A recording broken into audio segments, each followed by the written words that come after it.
friends. Welcome to Weekly Sprints. How are we? Let me know what you're doing, what you're reading in the comments. I am going to be reading The Spell Shop. So I didn't read any more of this last night. Well, I did. I finished my chapter. So I made it to page 88. So I'm on chapter 9. So I would like to get at least to chapter 18, but I honestly would like to finish this. So we're going to try. Ari's not here, so I'm hoping to kind of just be able to sit here and just read this entire time because, yeah, I would like to get this completed. I would like to get it completed. I may have friends, I may not, but either way, we're here. Could it get unhinged? Absolutely. I have no minors in my house today or tonight. So who knows where we're going? Okay. But let me know, like I said, what you're doing, what you're reading. My computer is being weird. Okay, here we go. Let's read comments. Also, we're going to do hour-long sprints unless someone tells me in the comments that they want longer sprints than that. If you want longer sprints, I can definitely accommodate. I can definitely do like hour and a half if you want.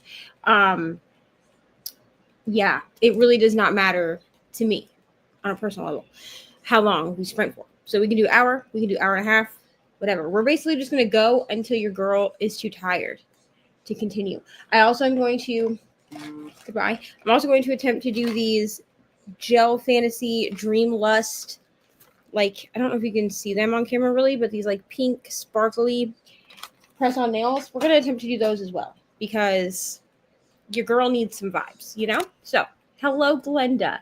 We love to have you. Hello, Jackie. Hello, Lexi.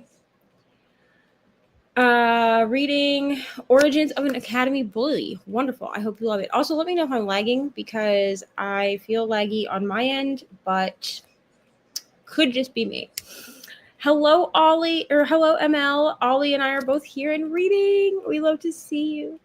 I feel like I haven't seen y'all forever. Hello, Ollie and ML. How are you? Jackie is finishing up Eat the Ones You Love. Wonderful. Hello, Chris. I am well. I hope you are well. I am going to make dinner in this first sprint because I think I'm just gonna make some pasta. Like I said, Ari is not here, so it's kind of just me hanging out. I have my coffee because I did take a nap. We're going to attempt to reset my sleep schedule. Good luck to me, but this is like the perfect time to do it because Ari's not here, so staying up all night is a little bit easier. She doesn't like when I stay up all night because it makes it so that I can't come like lay in the room with her, so hoping that we can do that. I have my Switch.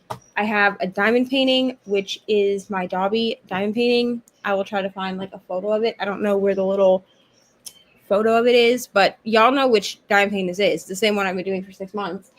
And I also have my iPad, which I need to organize stickers on. So I have a few cozy hobbies I can do. I need to also update my mid-year scramble. What am I trying to think of? My mid-year scramble vlog. And then I'm not going to be able to edit it, I don't think, but I'm going to try to I have a re-announcement for Patreon coming out tomorrow. So during these sprints, I'm hoping to at least transfer the file over from my camera to my computer. And then I will actually be uploading it once I'm off of sprints here to over there. So it will be up on my channel sometime tomorrow. I've completely revamped the Patreon. The tiers are still like the same pricing. So there's a $2, a $4, a $6, and $8 tier. But I think I've streamlined the benefits a little bit better so that I can fulfill them and y'all can get what you're paying for. But there's going to be extra stuff over there. So I have a vlog for Patreon that I'm also working on. That's a month-long vlog.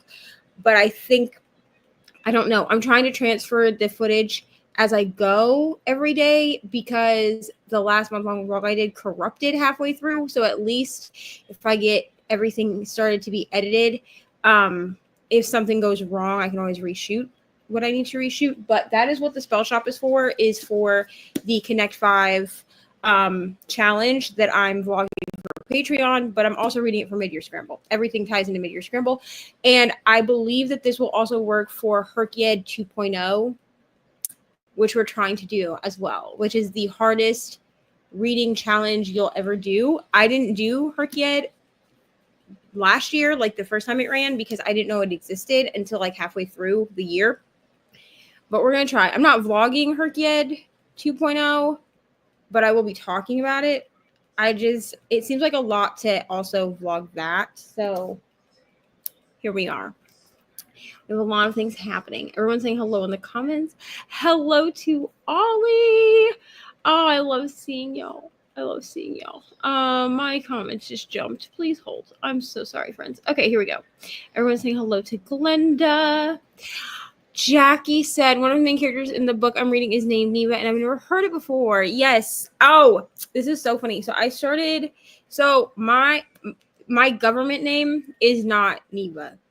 Neva is just a shortened version of my government name. So I started Witchcraft for Wayward Girls, and the main character in that at the beginning, there's name changes in that book. But at the beginning, her name is Neva. And I was like, this is so cool. It's so cool because I don't ever really see, the only time I even see like my government name is like in regards to like actual government things. So that's so cool. I love when people find my name in books. It's so cool. You summoned us to the chat with a comment. It may get unhinged.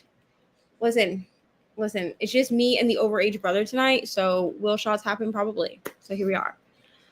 Hello, Crystal. Welcome. I don't think I've seen you here before, so welcome. We love to have you. I want to do my nails. I'll be doing mine as well now. Yay! Oh my gosh. Okay, I will. Okay. I think there's a Discord link in the description. If there's not, let me know and I'll go put it in there. Because I love seeing everyone's nails. I really do. I've been doing my own nails since the panorama, and I just love doing them. I do still go to the nail salon here in my town sometimes because one of my friends works at that nail salon, and so I have her do my nails occasionally, but I love doing them. And plus, these are like the Kiss nails, right? And I purchased them at like Walmart. So like, I love Kiss nails. Oh, ML, I just love y'all so much. You guys are gonna have to do a watch party with Ari soon because we have Disney. Hello, Lexi Lee. How are you? Hope you're having a wonderful week. I'm going to read my last 2 chapters of Faithbreaker. I hope you're loving it. I need to read this series. I'm going to be reading it this year, I think. Who knows? I need to, though. Glenda's reading Cross the Line and King of Ashes. Wonderful. Crystal is reading Can't Spell Treason Without T. This is also on my TBR. We love to see it. I hope you're loving it. Hearts to you, Ollie. I love you guys so much. Ollie and ML are like OG friends on this channel, so I love seeing them. Hello, Christina. We'll be mostly lurking today. It's grill day and not sure if we're going to fireworks or not yet. I hope you have so much fun no matter what you're doing. Happy 4th of July to anyone who is celebrating. I'm really not doing anything 4th of July. Ari and my youngest brother, they're 16 and 8. They are with one of our other siblings tonight, and they're going to the fireworks with them. So I have no children in my house. So, which my sister was like, can I take them? And I was like, sure. Have them for the night. So they'll be back sometime tomorrow. Ali is reading Defectors. I would love to finish today. I believe in you. Hello, Hillary. Reading Malice by John Gwynne. This is also on my TBR. I'm hoping to be able to fit it into the Connect 5 challenge is what I'm hoping. Because it's been sitting on the Kindle for, we're not even going to talk about how long it's sitting on the Kindle. Also, I'm sorry if you can hear my phone just like buzzing along.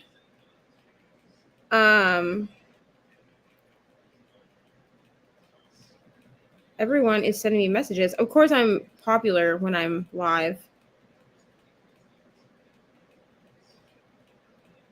which is ridiculous. Anyway, ML is reading Cassandra Clare's Careful of Books, which is her most recent release from her Kickstarter projects. Wonderful. I hope you're loving it, ML. All of the reminders from Christina: hydrate, feed yourself, share with us what you're eating, check the laundry, take your meds, stretch, show love to the like button, and make sure you sub and ring that bell. Hopefully get notified. If you are new here and you're not subscribed, which you should be, because I'm pretty sure that I have the comments so that you can't comment without being subscribed for 5 minutes. But if you're not subscribed, or you have friends that need to subscribe to my channel or whatever, I am so close to 1,000 friends on this channel. And I would love to get to 1,000 friends so that, you know, we can do the monetization thing and we can be out here. Okay. So yeah, we're at 992, y'all. We're at 992. I am freaking out. Okay. But anyway, thank you to everyone who's new here today. Honestly, 992, it jumped so much because when I checked earlier today, it was at 987. So thank you to everyone who subscribed. Oh my gosh, it's so close. Oh, this is like my yearly milestone is to hit 1,000. So if I hit 1,000, my whole year will literally really be made. And like I've been more consistent with content, and I'm proud of myself for that. So we're gonna keep the content coming. I have my brother who's gonna help. He's gonna start helping me to edit my long form videos, so like my sit downs. I'm gonna still be editing vlogs, but I think he's gonna start helping me to edit sit down videos, and so that's gonna be a relief. So I have so much content planned too. I'm so excited. So I still have some mid-year content coming out. Even I know technically like we're past the mid-year, but I figure all of July is mid-year. So I'm trying to get that out for y'all. It's going to be great. It's going to be great. Everyone's saying hello in the comments. Everyone's saying hello. Nice to see you in the evening. Seems like old times. Yes, Chris. I'm going to start trying to do more evening sprints. I prefer to be up in the evening as well. It's a little harder for me in the summer because Ari's home from school, and so I have to kind of be up at nighttime. Or up during the daytime with her.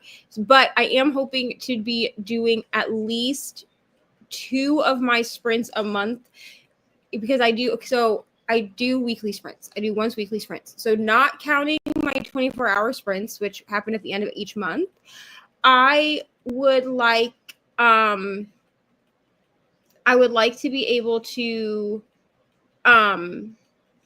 do 2 of my sprints that are like daytimey sprints, and then 2 that are at night, because I do miss my nighttime friends that would come hang out with me at night. So that is a plan, Chris, because I miss y'all. Thank you so much. I did not like my name growing up, my government name or the shortened version. I really didn't like my name at all. My mom has a penchant for naming like all of the siblings that are on my mom's side. I have 10 siblings. So I have 5 on my dad's side and 5 on my mom's side. All of us on my mom's side have very like unique names. And so I didn't like it growing up because people would call me the wrong name all the time. Genevieve was one that was like a big one. From that, you could probably figure out what my government name is. But as I've gotten older, I do like my name. And when I introduce myself to people with my full government name, people are like, "Oh, that's such a pretty name." And I'm like, "Thank you so much." I'm on chapter 6 in King of Ashes, enjoying it so far. We love it to see it. The panorama. Listen, I'm not trying for YouTube to come out here and just be like, "Ma'am, we don't talk about that." But yes, the panorama. Did you rehome or sell the pink nook? I need into the next story. So I still have it. It's actually packed. Like I can't get to it at the moment because it is packed. Like when I packed it to move from Indiana, I never unpacked it. I don't know. I'm contemplating getting a different device that is a Nook. I would actually like to have a Nook because there are some benefits to having it, especially if you are like I am.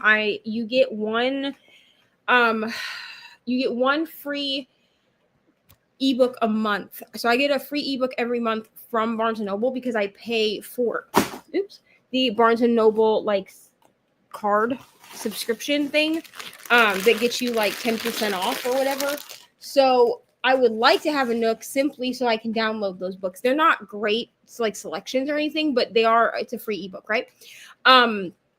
So I'm contemplating buying a different device and just kind of looking.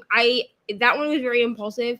Also, I want to try an e-reader that has buttons on it, but I don't know that I necessarily want a Kobo. And what puts me off with the Kobo is that I have more than one library card. So on my Kindle, because I live in the United States, so I know that in other countries this doesn't work, but in the United States, because I can send books from Libby to my Kindle, I utilize that because I have five library cards just from different places that I've lived. And then I have one library card. So I have 2 Florida cards. One is a Florida card that you can get, like you can get an e-card on your own. Like there's nothing that they really need. Like they will give you a free e-card. And then the other one is from when I lived in Florida. I have my Indiana card. I have my local library card that's here in Iowa. And then I have another card that was another one that was free, or maybe I pay for it. I don't know. If I pay for it, I pay for it like by the year. And so I can use any of those cards at any time. So Libby will automatically give me like the shortest hold date for any of the cards, or they'll give me the first library that has it. The Kobo puts me off because you can only link one library card to Overdrive through Kobo. So while like the thought of being able to just go in and like automatically borrow a book is fun, I don't like that I can only utilize one of my cards, because then I'd have to decide which card to utilize, if that makes sense. So I did not rehome it. I did not sell it. I do have it. I'm thinking about just getting a different device, like a different Nook device, and trying that and seeing if maybe that's better. I did not like the battery life on it. It just literally died. Like terrible. So I missed you, ML. The Discord is in there, okay, but it's expired. All right. Oh, okay. I will go grab in the first sprint. I'll go grab the Discord link, and y'all can join that way. And I will go change it. I think so. I'll go change it in my description, because that means that all the rest of the videos that I have set up with that Discord link, the Discord link is expired. But I'll go change it so that you can get into the Discord. Thank you for letting me know that, Jackie, that it was expired. Yes, we love ML and Ollie on this channel. 8 subscribers away from 1,000. Hopefully we can make it happen tonight. Oh my gosh, I would literally cry. It's broke. Okay, yeah, I will go grab the Discord link just in case. I will grab it in this first sprint, friends.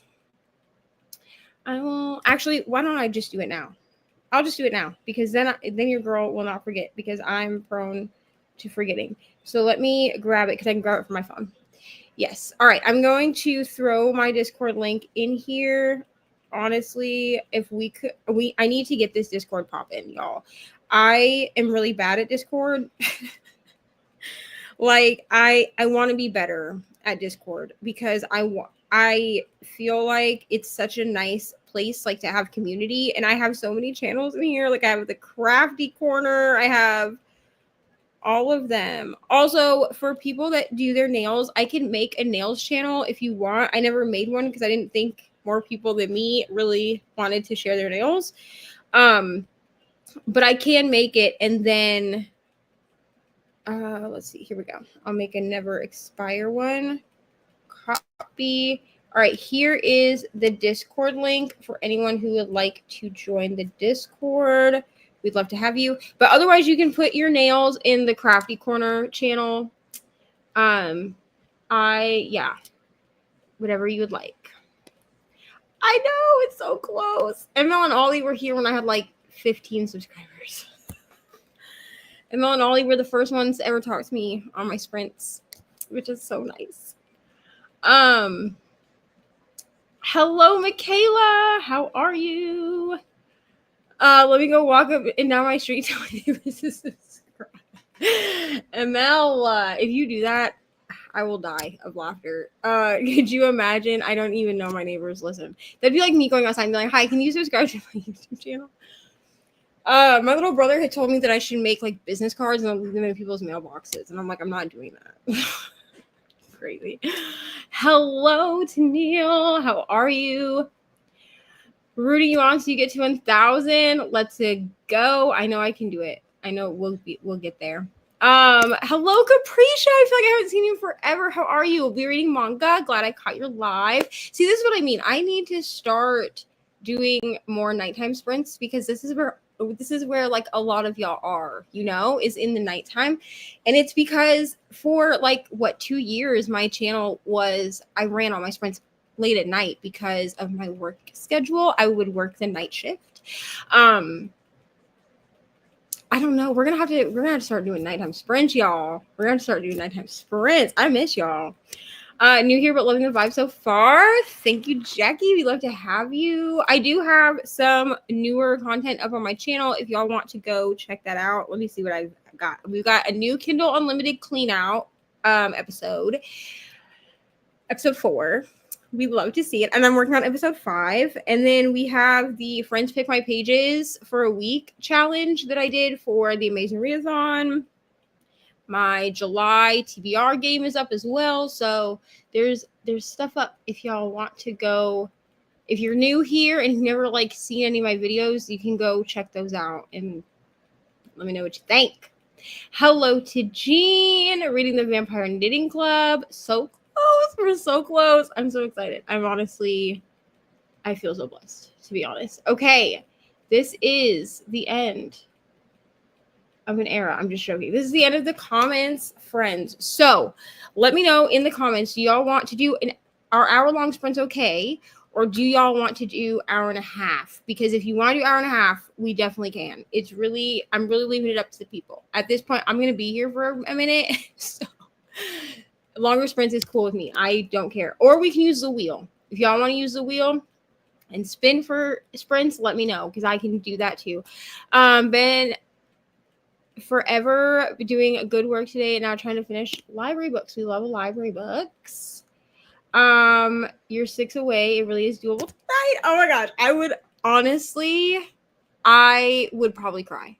If we hit 1,000 subscribers tonight, I will actually cry on the internet. Okay? Which I've only done a few times and mostly while reading books. You feel me? All right, I'm seeing hour and a half. Jackie says down for whatever. Got lots of reading to do. Girl, same. I got lots of reading to do too. Hour and a half. I'll be here however long. We're gonna be here for a while because I think we're gonna just hang out. We're gonna get together. All right, Jean is liking an hour and Christina wants 90 minutes. So here's what we're gonna do. We're gonna do 90 minutes for the first one, and then because I'm going to make myself some food. So that's how I'm going to justify that. We're going to do 90 minutes for the first one. And then since ML and Jean are wanting an hour, maybe we could do an hour for the next sprint. Let's do that. So your girl can eat and then we'll come back and the next sprint we will do an hour. I'm flexible. We can do both. Happy 4th, Gigi. Happy 4th, y'all. Chris, I vote for chaos, so whatever amount causes chaos, we're always down for the chaos, you know what I'm saying? So, all right, let me change this to an hour and a half. I don't know. I know y'all can't see this, but my downloads folder is just chilling. And I don't know how to fix it because I keep clicking it to make it go away and it won't go away. Pin. Will that do something? No. I don't know why it won't go away. I'm so confused. It's fine. Oh, now it went away. Okay, thank you. I'm also going to get my book up in the side. So of course, if I have friends that join, then um, it'll disappear. But I will get my book up in the side so y'all can see what I am currently reading during the first sprint. What am I doing? Y'all are like, listen, I'm an amateur, clearly. All right, let's go. Here we go.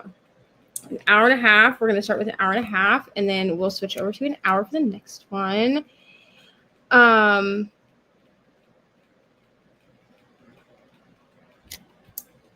vote for chaos too. ML, you are the chaos. We love ML. I'm really not in the mood for my family trauma book set in Ireland. Pick something else. Pick something else. Pick something else, Chris. Brooklyn had issues with stream, so sending everyone over here. Okay, I am gonna send Brooklyn a message. Maybe she wants to get on. Maybe she wants to come hang out with me, because she's more than welcome. Unless she's just having. I'll send her a message. I'll send her a message, because if she's having like actual internet issues, then she might not be able to join. But $9.95, y'all. I swear, if I hit 1,000 tonight, I will actually cry. I will take a shot on screen if I hit 1,000. Okay, I will take a shot on this screen. Happy reading. All right, so I will see everybody in maybe what is going on. Okay, here we go. I will see everybody in an hour and a half.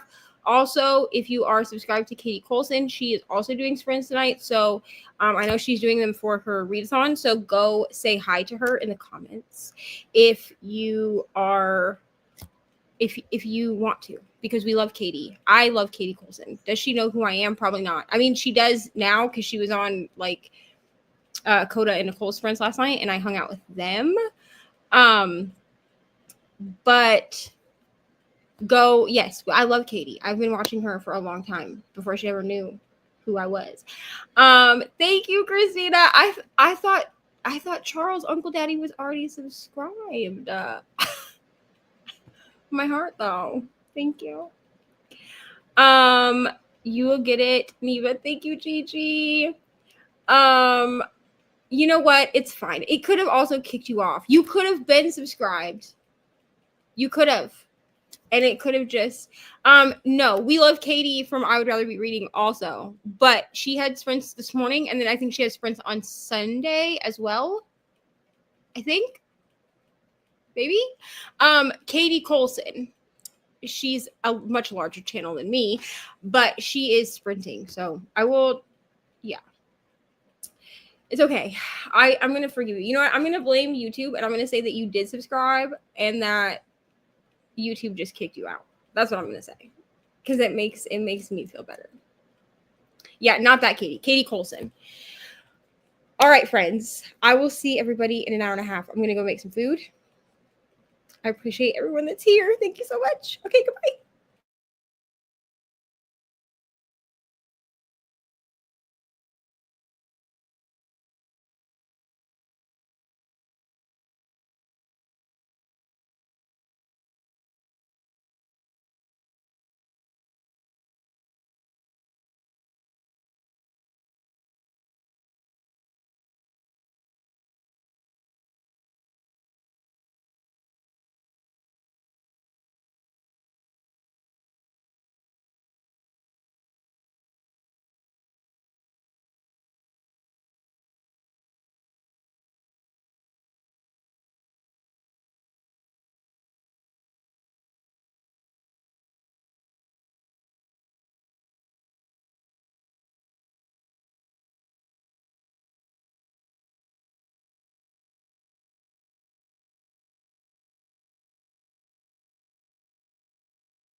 Hello, friends. Hello. We did it, y'all. We did it. As soon as my brother gets off the phone, I'm going to take a shot on screen because I said that I would do that if we hit 1,000. Y'all, I'm honestly so grateful. I'm trying really hard not to cry. Honestly, thank you so much, friends. I made it to page 138. So I'm at the top of chapter 13. I am a person who doesn't like stopping in the middle of chapters. If you did not know that about me, hello, I'm Neva. That's just the way I work. I do not like stopping in the middle of chapters. So in order to combat that, I don't know if I am okay. I shut a window that I think is making me seem glitchy. If I'm glitchy, let me know. But to combat that, usually I will stop at the top of a chapter if we only have a few minutes in the sprint left. So I did make it to the top of chapter 13 with about 3-ish minutes left in the sprint. So yeah, so we've done that. I also went over and talked to on Katie's sprint for a second. I know that she's also in a chat right now because I have her on my iPad. So okay, and I may turn on the light in here in the next thing. Oh, Nicole's here. Hold on, Nicole. Hold on, Nicole. Okay, it looks like we're not laggy for YouTube. I am going to turn the light on. That's I don't know, in front or behind me. I don't know. I'll have my brother do it when he comes in here. I didn't realize how dark it got in here during that sprint. So let me switch this. Okay. We have an. I don't. Hello. Congratulations. Oh my God, 1,000. Yeah. I saw the comments that rolled in and I was like, if I keep reading this, I'm gonna cry. So I texted my brother and I was like, do you want to do a shot with me? Because I hit 1,000. He was like, yeah, but he's on the phone. So when he gets off the phone, because I said in the right before the sprint that if we hit 1,000, I'd do a shot on screen, which I don't tend to do. No. So we're gonna do that. So how are you? Good. I've been to the markets this morning to go and see Bob the Book Pusher. And I possibly could have bought some books. Hey. I was only supposed to pick up 3, but I ended up picking up a whole heap more. So I mean, that's how it happens. You know what I mean? I mean, but in total I got 19 books. But it only cost me $38. So can't beat that, man. Yeah, I think that's good buying. So that's just some good yeah. So just some books that I've been keeping an eye out for and that I've been wanting to grab just to try. Like there's an author in there that I want to try a couple more of their books, which is Mary Higgins Clark. I love her. Yeah, I've read one of her books. I thought I had 2 on my shelf, but I didn't. But there was 2 there today, so I grabbed them. And I got what else did I get? I got Bee Sting by Paul someone. And then I got some Joy Detman books and just some other ones that I've seen there that I thought would be interesting, a couple of translated works and stuff. So, yeah. So it was good. It was a nice little outing. And now I'm stuffing my face because I'm hungry. Hey, I also ate in the last sprint. I made pasta for me and the brother that's here. And how is your kid-free night going? Listen, it's so quiet in this house. It's crazy. I've never been able to sit and read for so long in one sitting in my life. Literally since we got home, I've had my headphones in, just listening to my audiobook. And I'm like, I did take a little bit of a nap when we first got home. Let me lay down for 2 hours. And then I'll be ready to go. But then I got up and that whole sprint, no one came and was like, Mom, sister. I must need admit, that's the one thing uh, that I've enjoyed about not having anybody living at the house. When I come and sit and read, I don't get disturbed. And yeah, as much as I no, love my kids, when they say they want to come, they send me a message and go, "Oh, they want to come and visit." I'm like, "Really? I love you, but can we really. just do it by text?" Well, I would like because always like it's inevitable that I'll start the audiobook and then someone needs something. And I'm like, y'all can't give me 10 minutes to listen now? Okay, cool. But yeah, I did get a text from my sister asking if it was okay for Ari to be up past 10 p.m. because I guess like because they have to wait for it to be dark, right? Yeah. So Yeah. they aren't doing fireworks till 10, and I was like, that's fine, I don't care. I was like, the worst thing that happens is that we skip the birthday party we're supposed to go to tomorrow.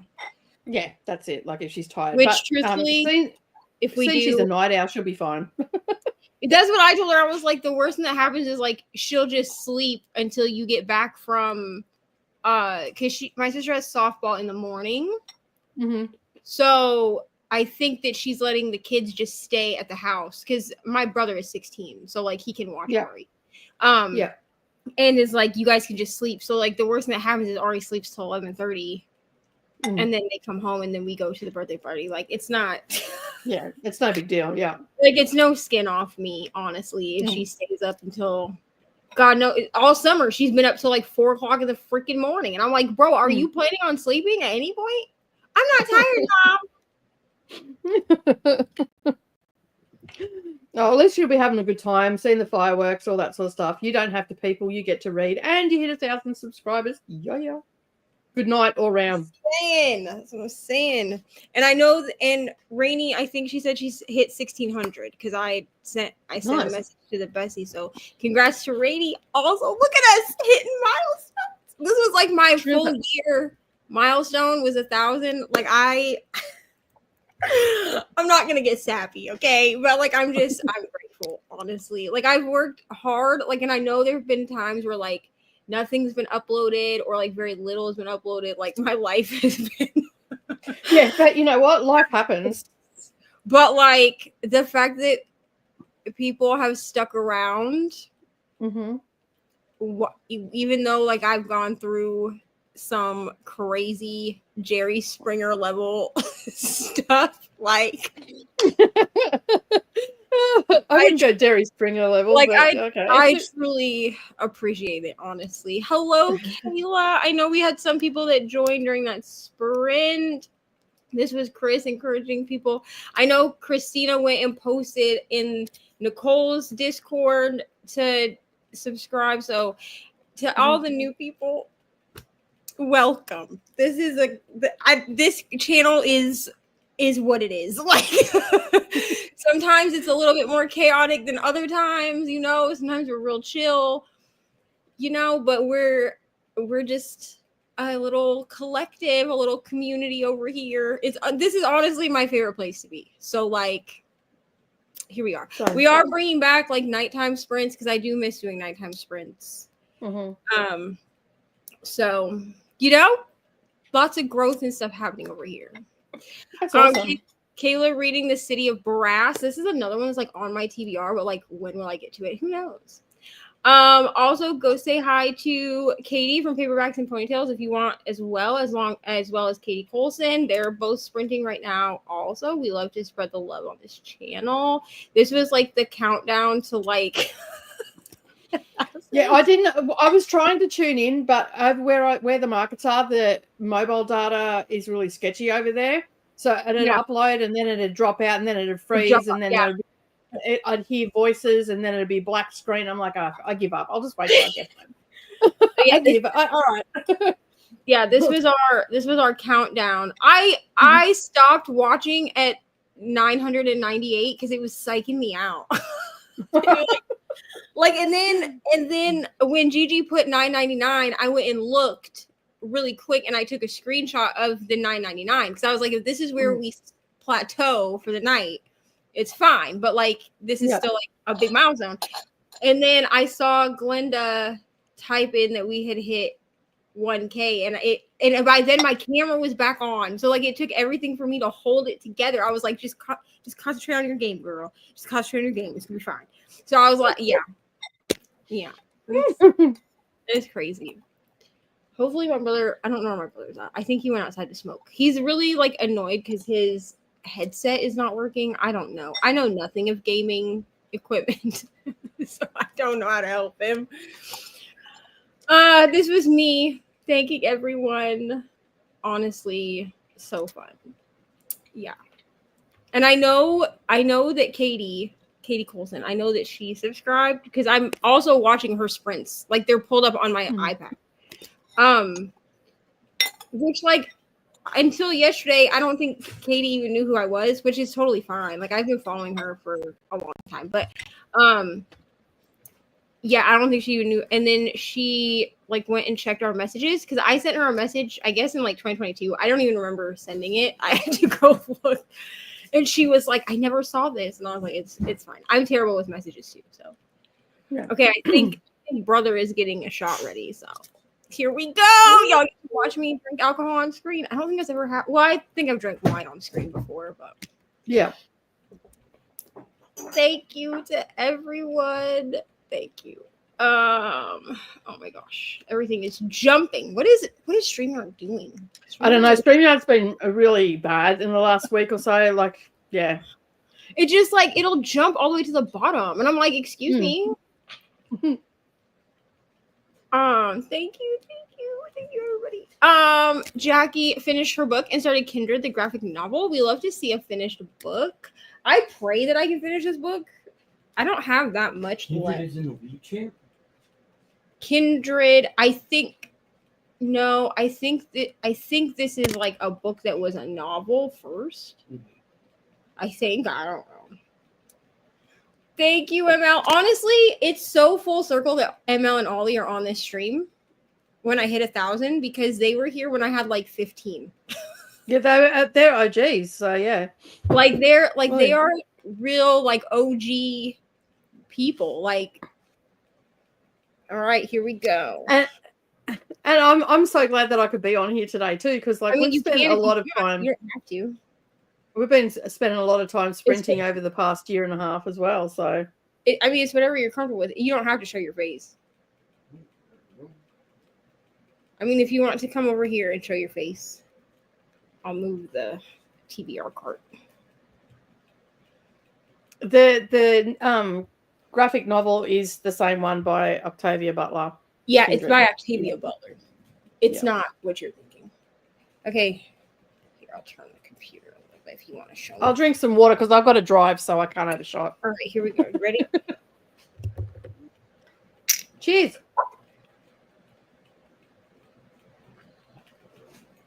Whew. What was it? Fireball.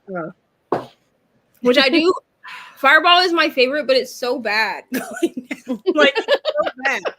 It's so bad, it's good, right? It's one of those conundrums.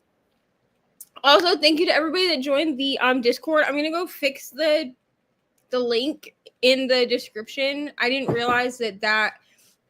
I think what had happened was back when Leandra like got hacked last year. I think it was last year or the year before. When that happened, a lot of us started uploading only like 7-day links to Discord. And I think I forgot that it was a 7-day link and not like a non-expired link. But there is a link in the comments, but I'm gonna go fix the description. So if you want to come join us over on Discord, you can. I am going to do my nails. You all right?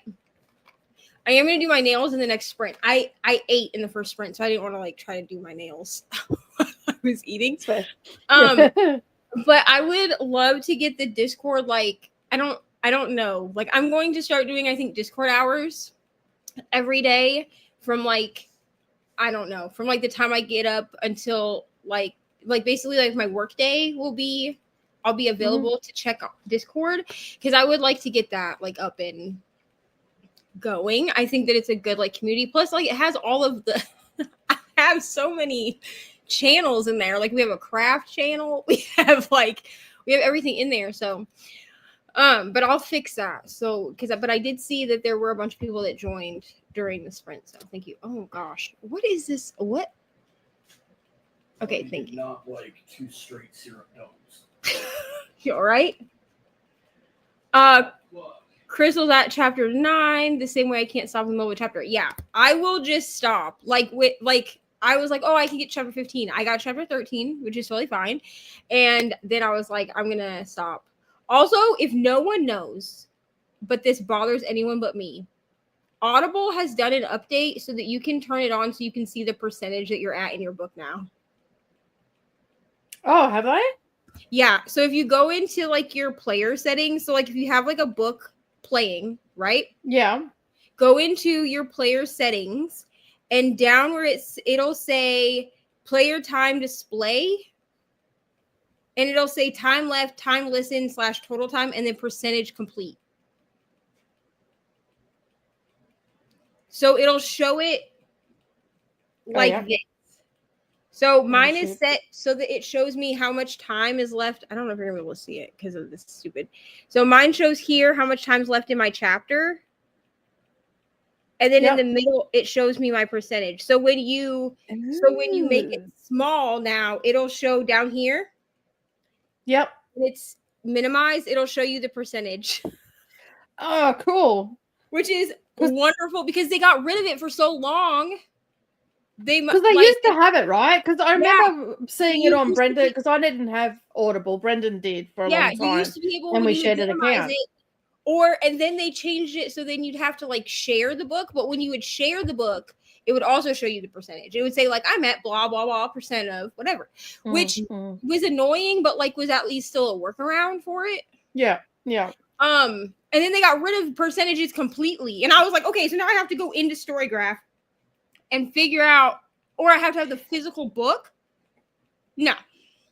So I'm glad that they do the percentages now because there are some times where I will log.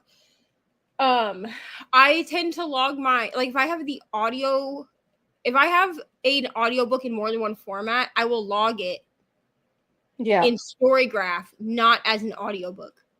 Because it doesn't let you have to log. It messes up your like book count if you log it as both. Like it'll log it as like you reading 2 books. Oh, okay, yeah. I'm hoping that they do an update eventually where we can log it as like a mixed media. Because you're talking about Storygraph, right? Yeah, they're shut down right now till midnight. Yeah, they're doing an upgrade at the moment. So maybe I'm sort of hoping that this is brought in, but I do have my big spreadsheet that I use, and then I have my reading journal. So my spreadsheet gets updated every month, which I'm behind, but it's fine. But my spreadsheet gets updated, and then what I do is I just remember which ones I read, like as mixed media, and I put them in my spreadsheet because then my spreadsheet is accurate. See, what I've been doing on Storygraph, I will tag it as an audiobook. And I'll log it as a physical book if I've got the physical book here, right? Right. And then I will tag it audiobook, and then I know that it's mixed media. So then when I go down to, you know how you get all those little tags, it tells me there that I know that audiobook that tag there that's where I've done mixed media or immersive read it. That's a good idea. Honestly, you're the one that even told me about how to utilize the tags. I didn't know how to utilize them. Yeah, because it gives you data. Like you scroll right down on your data page, like your stats page, and it gives you all the data. Like, so I'll tag books that I've read for readathons and all that sort of stuff. So just recently we done boot camp. So all the books that I logged for that will have boot camp tag to it. So I'll know at the end of the year, if I want to add something in about readathons, I can say I did X, Y, and Z readathon, and these are the books. These are how many books I read for each readathon, and that's what I've been doing. I did that last year as well, so it was actually really good because it gave you that little bit extra on your stats, not just the stuff that you've logged or the genre and all that sort of stuff. Yeah, I think I need to. I think I'm gonna go through. I think that's gonna be one of my like mid-year things because to me, all of July is mid-year. I know technically like mid-year day is like the 2nd, but to me, once we hit July 2nd, the rest of the month is mid-year. So I think that's one of the, like, because I'm doing a digital declutter for my mid-year. I need to like organize my Canva. My Canva looks like a war zone. But I also need to go through like my camera roll, like, and just delete things. Like, basically I'm gonna wipe out every screenshot I have, because at this point, like, I don't even know what half of them are. And if they were relevant to my life, I will find them again. Like, I will, like, you know what I mean? So yeah. And I think that I'm just to a point also where, so everything that I do is digital, right? Which anyone that's been here for a long time knows that, but anybody that's new doesn't. I've been digitally planning since 2018, when like there were no, I mean, there were digital planners, but we were doing it on our own. Like, we were using like printable, like we were buying $3 printable kits and then hand cropping in order to digitally plan, you know? And then like we were all learning how to like I know how to make digital planners. I don't sell them. I guess I could, but like I don't know that I necessarily have anything in the digital planner world to like offer that's not already out there. But I learned how to make digital planners because there was nowhere to buy them. We were using like GoodNotes and like drawing our own pages. You know? So because really the digital planner spheres really only exploded probably in the last 3 years. Yeah, it really exploded in like 2019 bleeding into 2020. And then when the pandemic hit, it really hit because no one was wanting to spend a bunch of extra money. Now, I started digitally planning in 2018 because I had a toddler. And I love Ari to death, but every child, it rips paper at some point. So I had bought like this $60 like Erin Condren. I used to spend like $100 a month just on the sticker kits because they're printable. Like they're already printed. So you're paying for them to print, cut, all that for you, right? And then I was like, there's got to be a cheaper way to do this. But I didn't have a printer at that time, so I couldn't do like the printable kits, which range from like $3 to $10 if you print them yourself. And I didn't want to invest in like a silhouette or whatever. Like there was no point. I wasn't selling anything. Like they would just be for me. So I started exploring digital planning in 2018 because I was like, there's got to be some way to do this like on my iPad. And I basically just haven't looked back because honestly, I'm using kits that I bought in 2023 in 2025 because yes, I do buy like new kits and like new calendars and stuff like that. But there's not as much like, for me, there's not as much FOMO when new stuff comes out because once I buy something, as long as I save it, it's mine forever. So like, and that's the beauty of digital as well. Like once you buy it once and you've got it forever as long as you've saved it. And I also have problems with like the permanence of a physical sticker. Which is why I use washi tape on my Kindles. I was going to say, I don't tend to like, unless I know that that's the spread that I want 100%, like in my book journal or whatever, that's the only time that those stickers will go down. Other than that, they're in with washi tape. And I need, I found out for myself that like in order to plan effectively and actually check a planner, I need it to be like pleasing to my eyeballs. Like I need it to be pretty. But it also freaks me out to like have to buy like a $20 kit for each week of the month when digitally I could use the same kit but just mix up the colors. I've done that actually where I'll just only use like 2 colors from a kit for 1 week and then 2 different colors for a kit for another week, so it looks like a completely different kit but it's not, you know. But because I do, what was I saying? I don't remember. But because I do everything I don't even remember what the fuck I was talking about now. See, this is what happens. ADHD. I just go on a tangent and then I'm like, what the fuck was I talking about? We were talking about Storygraph and logging books and you using your... Okay, so since I do everything digitally anyway, I liked Storygraph because it had more data than Goodreads. Like this year I'm using Goodreads actually the way that Ren from the Reading Ren is using it. They post in their stories that they're using Goodreads only for physical books, like physical TBR books that they own. Yeah. And I was like, what a good freaking idea. So that's how I'm using Goodreads, because I still read everything on my Kindle anyway. or through audiobook. I don't really read a physical book. Like, and that's, you know, and when I started my channel, I was already in the digital sphere and not a lot of. You were like, because I think I came to you when you were, maybe you probably didn't know, but I found you I think you were around 90, maybe 110 subscribers. And I actually found you through your live wrap up. That's how I knew that you did live wrap ups back in the day. Yeah. So and I'm like, that is a really cool idea. You were just sitting down on the floor, you were talking about your books, you were really casual.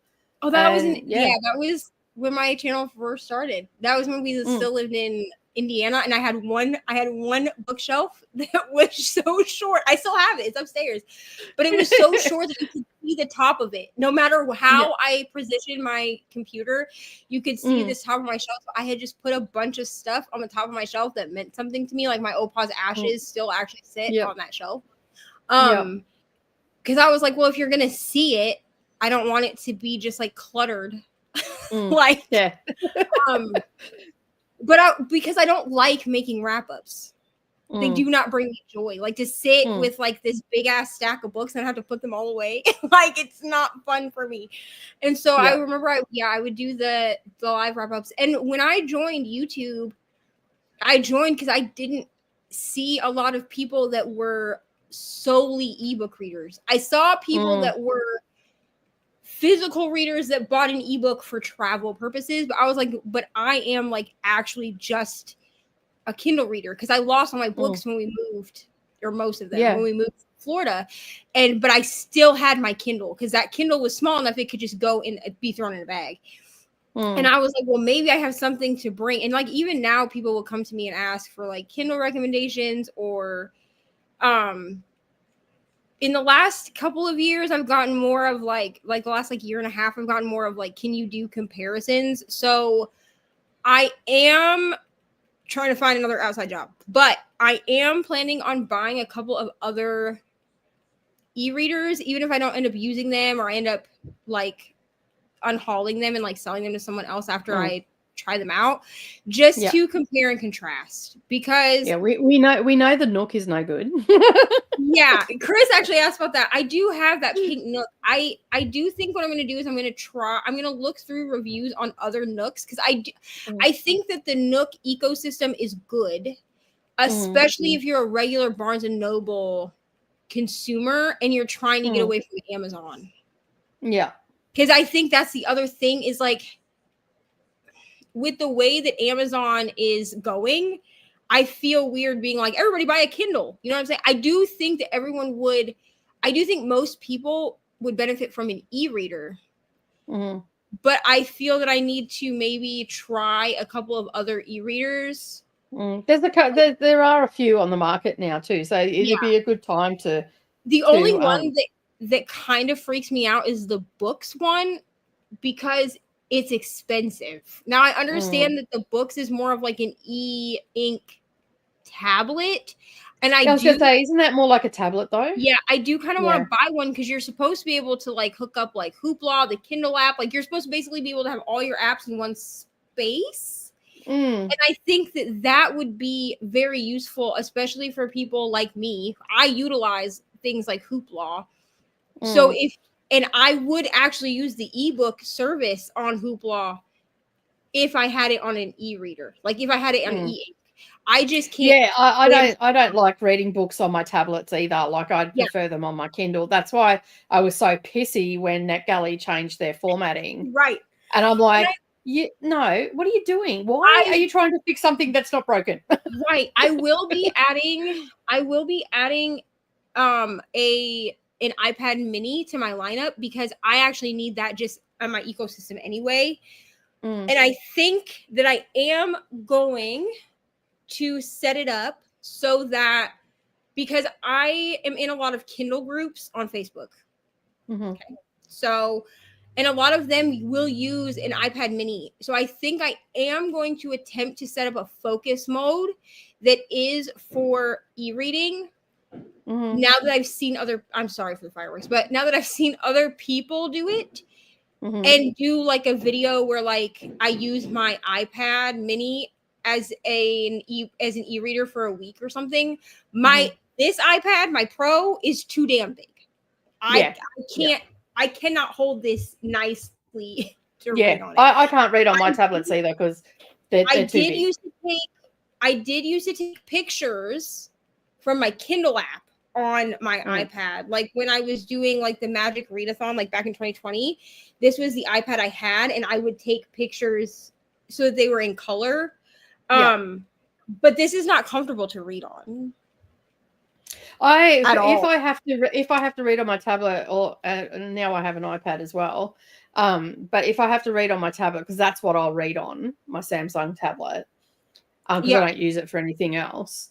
Right. Because it's old and it's a bit laggy and all that sort of stuff when you start doing apps and going on social media and stuff. So I just predominantly use it for document writing and reading. But I got one of those triangle pillows, like those little foam, and they've got different angles, and I just sit it on that now and sit that on my lap, and then it's hands-free. Because like you say, it's just too big and too cumbersome to read. And at least like the iPad mini is a little bit bigger than my Paperwhite. So and it's very light. So I could see reading on that. Plus, I do want Ari and I both to have an iPad mini. Ari, because then she has a tablet that's outside of just her Kindle, because she's done really well with her Kindle. And then me, because I would actually move all of my gaming stuff to my mini. And then my big iPad would just be basically an extra computer, I guess. Like, it would function for productivity and nothing else, which is what I would prefer. I don't like having everything on one tablet. Yeah. I ended up getting an iPad for Procreate because it was the better Procreate is design. Awesome. I love Procreate. So I ended up getting one. I ended up getting a secondhand one. I paid $300 for it, and it hasn't skipped a beat. So it's not bad. Honestly, Apple does so well with their refurbished stuff. I think I'm gonna get Ari a refurbished one. Yeah, just because, as long as I couldn't justify the price, because here in Australia for the one that I got was like $1,700, and I'm like, y'all's conversion rate is crazy. Like, and I just looked at the price, and I'm like, well, you know where you can stick that. Let's go to the secondhand market, shall we? But I got it off Amazon through, I searched through a lot of refurbished Amazon sellers. Yeah. And basically, because it wasn't through Amazon itself, it was through a seller on Amazon. A seller on Amazon, yeah. Yeah. And so basically, I talked to you about it. I sent you a message and said, what are your thoughts on it? And whatnot. And we conversed about that. So after that conversation, I ended up just going and finding non-Amazon sellers, like they were on Amazon to sell, but they weren't connected with Amazon themselves. Yeah. And I went through, I think probably about 10 different sites here in Australia that were from Australia, so I knew I'd get it quickly. And there wouldn't be any sort of geo-blocking or anything like that on the device or anything, because sometimes you can buy a device from a different country and then you can't use it in the country that you're at because it's geared for that country and all that sort of stuff. So I did my research. I spent probably about 4 or 5 weeks on it and just went through each one and just looked at all their reviews. And the one thing about Aussies, fuck, we're brutally honest when we don't like something. Fucking Jesus. I'm like, I could have made a whole video just about the brutalness of Aussie bloody reviewers. And so it was good though, because I knew what I was stepping into when I went with the buyer that I went, which I can't remember off the top of my head now because I got it last year. But it hasn't skipped a beat. And they also had a 60-day money back guarantee. So if there was any issue, if it wasn't working correctly, freezing up or anything like that, and I felt that it wasn't up to standard, I could return it and they would send me another one. Right. But it hasn't skipped a beat. It's been really good. I mean, I don't use it a lot. I only use it for Procreate and to send things to my Kindle. That's about it. But yeah, it's been really good. So I can see the benefit of having different devices for different things, most definitely. And it'll be good for Ari too, because she can start with a mini, get used to it, and then slowly upgrade and all that sort of stuff. So Yeah, well, and Ari was like, "Mom, can I please have it?" She really wants it to be compatible with an Apple Pencil. I think I'm gonna get her the Logitech crayon because it's a little bit cheaper and it's that like triangle design, like what you would use for like a starter pencil, like with children. Yeah. You know what I'm talking about? Yeah. I told her like, yes, I will make sure that you have some kind of a stylus because what she wants is she wants to be able to like color and like do other things on her iPad. Really, she just wants to be like mom, which like, yeah, makes sense. I can't blame her. I'm awesome. You know what I mean? Yeah, you're a ray of sunshine. Remember? That was so funny yesterday. But yeah, she's had an iPad before. I gave her my old like iPad 10 before it died. And she does, I like her having an iPad that is disconnected. Now this was her 8th birthday was her first Kindle because it was very important to me that she get the experience of reading paper books first. And it did take her about 1.5 years of asking for a Kindle consistently for me to be like, okay, I'll buy you a Kindle. You know what I mean? Yeah. Because I also had to remind myself that like she sees me reading Kindles. She does on my Kindle. She doesn't see me reading a physical book. And so I'm like, okay, well, she did get the experience of reading physical books. And she actually, her reading this summer since getting her Kindle, because she got it right before school ended, her scores the last week of school. So she got her Kindle on her birthday, which is the 15th. Her last day of school was the 28th. And I got her scores back and they had exceeded by like 50 points.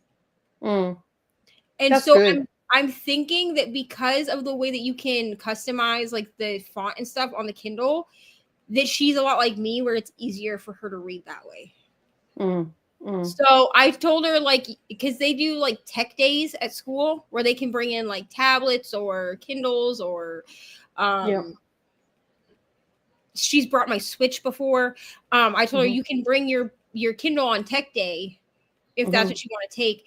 But I do think that she needs a tablet also for travel purposes because she gets bored in the car very easily. And then she tends to get stir crazy. I don't know how else to like describe it, but she tends to get they get like cabin fever. Dharma Jane was like that, like couldn't be for long trips because she'd start to just really get antsy, like she needed to get out and move and all that sort of stuff. So we used to have to stop at a park and all that sort of thing. Yeah. So she had the break. They get very like it's almost like cabin fever that they get. Yeah. They start to feel claustrophobic she does better now that she has her Kindle because she knows she can pull her Kindle out. But having something to watch does help her, and that we need a tablet for that. So, and I have told her that while I will not take her Kindle from her, because I don't believe in taking books away from children, even if they're in trouble. I don't believe in that. And all she can do on her Kindle is read, that I will take the tablet. Which is why I did not take the advice. I know a lot of people had said to just get her like the Amazon Fire Kids tablet. I didn't do that, even though I know that I can turn off, like I can use the parental controls to turn it off. I wanted them to be different devices for ease, for my own sanity. All cooked pasta, we ate it, and then I read about 10 pages. I also cooked pasta, probably not as good as Ollie's because it was just like buttered noodles with cheese, but it's just me and brother man. So I was like, do you want some noodles? And he was like, sure. We eat very frugally here when there's no one else home. Thank you, Jean. Thank you. Hello, Saluna. We're doing well. How are you? Glad I got to the middle of chapter 2 and crossed the line. Wonderful. Yes. Listen. It has been lifting, okay? Life has been lifing, but it's also been lifting. Listen, I truly believe that we're not given more than we can handle. It's just like sometimes I wish God didn't think I could handle so much. You know what I mean? Like, I'm sure there's other people you could dish some stuff out to. Just, move some over there for me. Like I that to another understand time. that, like, God gives his toughest battles to his best soldiers. I just kind of wish I was like less of a soldier. You know what I mean? I love you guys so much.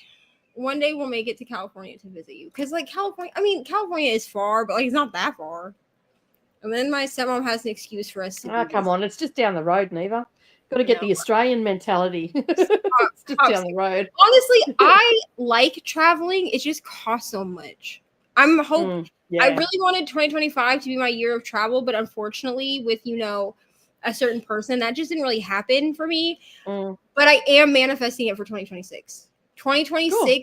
I think, will be the year that like I go to book events and like I meet friends and like I do the thing. Because like, well, you deserve to go and do it. And it's a lot of fun. I just did one at the end of May, beginning of June. It was so much fun. I also got to meet Luna, just a Kiwi. I stayed with the Reading Ren. It was so much fun. And I feel like Ari's old enough now that like me leaving for a week is not going to hurt her, And I've talked to her dad and he's been like, well, she could come visit for like a week if you're going to go somewhere. So like, he and I have had our problems. Okay. But I texted him the other day and I was like, I know I don't like acknowledge this enough, but I do celebrate and like appreciate the fact that like he's not biologically her dad, but he has been a constant for Ari.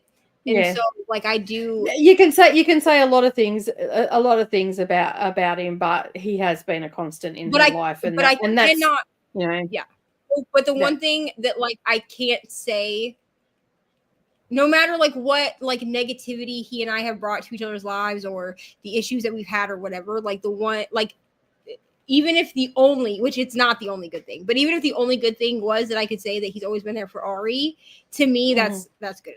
So that's everything, because a girl needs a daddy figure in her life. Bro, and she asked me the other day she asked me if she could go live with her dad, and I was like, if you want to.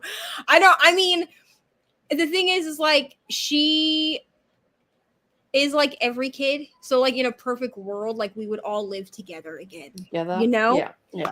But she did ask me that, and I was like, you can talk to your dad, bro. Like if you really want to go live with your dad, like you can, but he's much more strict than I am. Like he's much more old school than me. Like, so I don't know how much you would like it, bro. I was gonna say, I think it might only last for about a week, maybe 2 at the utmost, and it'll be like, Mom, I want to come home.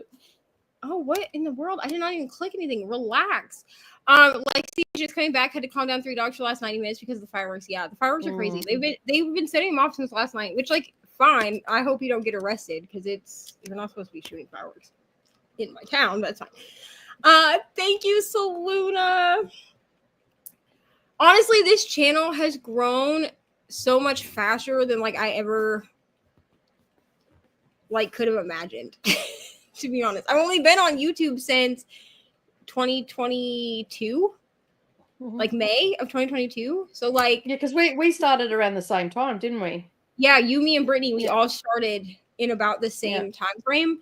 And I will be the first one to tell you that like I've not been consistent with content. Like my content has been so like wishy-washy. Like, I mean, we're gonna get there, okay? But like over the last couple of years, like my content has been so wishy-washy. Like you have a lot going on, mate. Like you need to give yourself a little bit of grace. Like you got fucking life happening, and you're raising a kid, and you're doing all the things and whatnot. You just got to give yourself a little bit of grace. YouTube is like it's happened. You've been doing it when you can, and everybody appreciates the fact that is and you're honest too about what's going on in your life. You're honest, and the world needs more honesty. To be honest, like there needs to be more people that just say it how it is, and I think, and like, when I started YouTube, I had told myself, like, people don't need to know everything about my life, but the one thing I wanted to be was authentic. So if things were falling apart, I wanted people to know that things were falling apart, and not because I wanted like sympathy or like when I did my life update, I had been posting in like my close friends stories on Instagram, like as things were unfolding. And there were people that reached out to me in DMs and were like, maybe you should like have a GoFundMe, which like that didn't really sit great with me because I was like, I don't feel like this is like a thing where like I need that. And then people were like, well, maybe just like put your Venmo or something. So when I did the life update, I consulted with a couple people that had reached out, and I was like, I can put, and I said like in that life update, like I'm gonna put this in this video, but like these, like my Venmo and my PayPal are not gonna be in like other videos, like other video descriptions. Like it's only here because people have suggested that I put it here, but like please don't feel like obligated. And there were a few people that did send money, which did help, and like I did cry, not on screen, but like I did cry about it because I was like, at the time that the money was sent, that made a difference like in our grocery bill. You know what I mean? And so, but like, I'm also not a person, like I'm good. I can tell people like things are falling apart, but I'm not good at like verbalizing what we need help with. Yeah. Because I feel like I think that for the most part, a lot of people are like that. Like everybody, and women are terrible for asking for help. Yeah. Cool. Because society has made women feel, whether you're a mom or not, like we are the nurturers, right? So we're supposed to be the ones that like fix things and like figure out how to get shit done. And so me asking people for help, it feels like I'm failing almost if I have to be like, please help us with our grocery bill or whatever. Yeah, because there's associated guilt with that, especially if you've ever been in survival mode. Yeah. So if you've had some sort of trauma in your life and you've had to switch yourself into survival mode and only rely on yourself, it is near impossible for someone that has ever experienced that in their life, whether that be as a child, an adult, as a granny, whatever. It is almost impossible for you to ask for help. Yeah. Because it's an ingrained thing in I am a survivalist. I will survive this. I can do this. I don't need anybody else. And these are the words that you say to yourself. So, yeah. And even like 5 years into doing like extensive therapy, I still find that like if things are falling apart, it's immediate. Like it's an immediate switch into like it's a switch straight into survival mode. Like we're gonna we'll figure it out type of thing. And I'm also like one of those people that like I've always worked for the money that I have, like regardless of whether I would like when I was a stripper, you know what I mean? I was still earning my own money. Yeah. Like, and maybe like in a way that people frown upon or whatever. I don't really care. Like you can judge me. Doesn't matter. Like you know, like whether you're cleaning toilets or dancing around a pole, you're earning money and you're paying your own way. A way to earn my own way. So then asking people for like donations feels foreign to me. I totally get what you're saying because, you know, like, as you know, I've had trauma in my life and all the rest of it. And I still to this day won't even ask my husband for money. Well, on that. And he just looks at me and as if to say, why? And like he knows why and he knows that I struggle with it, but I won't, like, I will be bones of my ass and only eat rice for a week before I will ask someone for money. And this was like the biggest thing for me in this last, I mean, it was a relationship, but it was, I mean, it was fine until I wasn't making my own money. And that was like a fear for me because everybody was like my dad was like, no, you can trust it. It'll be fine, blah, blah. Because I had gotten sick. That was the whole thing. I had gotten sick and there was just no way I could go back to Taco Bell. That was it just was what it was. And so I was like, well, I'm going to put trust in this. And then it bit me in the ass. Like it, and I was like, and in my head, I was like, I knew that this was what was going to happen. Like, even though that's where the problem lies. we start to think that we know that it's going to happen, and it becomes a self-fulfilling prophecy. Yeah. Instead of saying, this is okay, this is just a temporary thing. And what was crazy, what was yeah. crazy was at first, like for the first like 3 months, I was okay with it. Mm.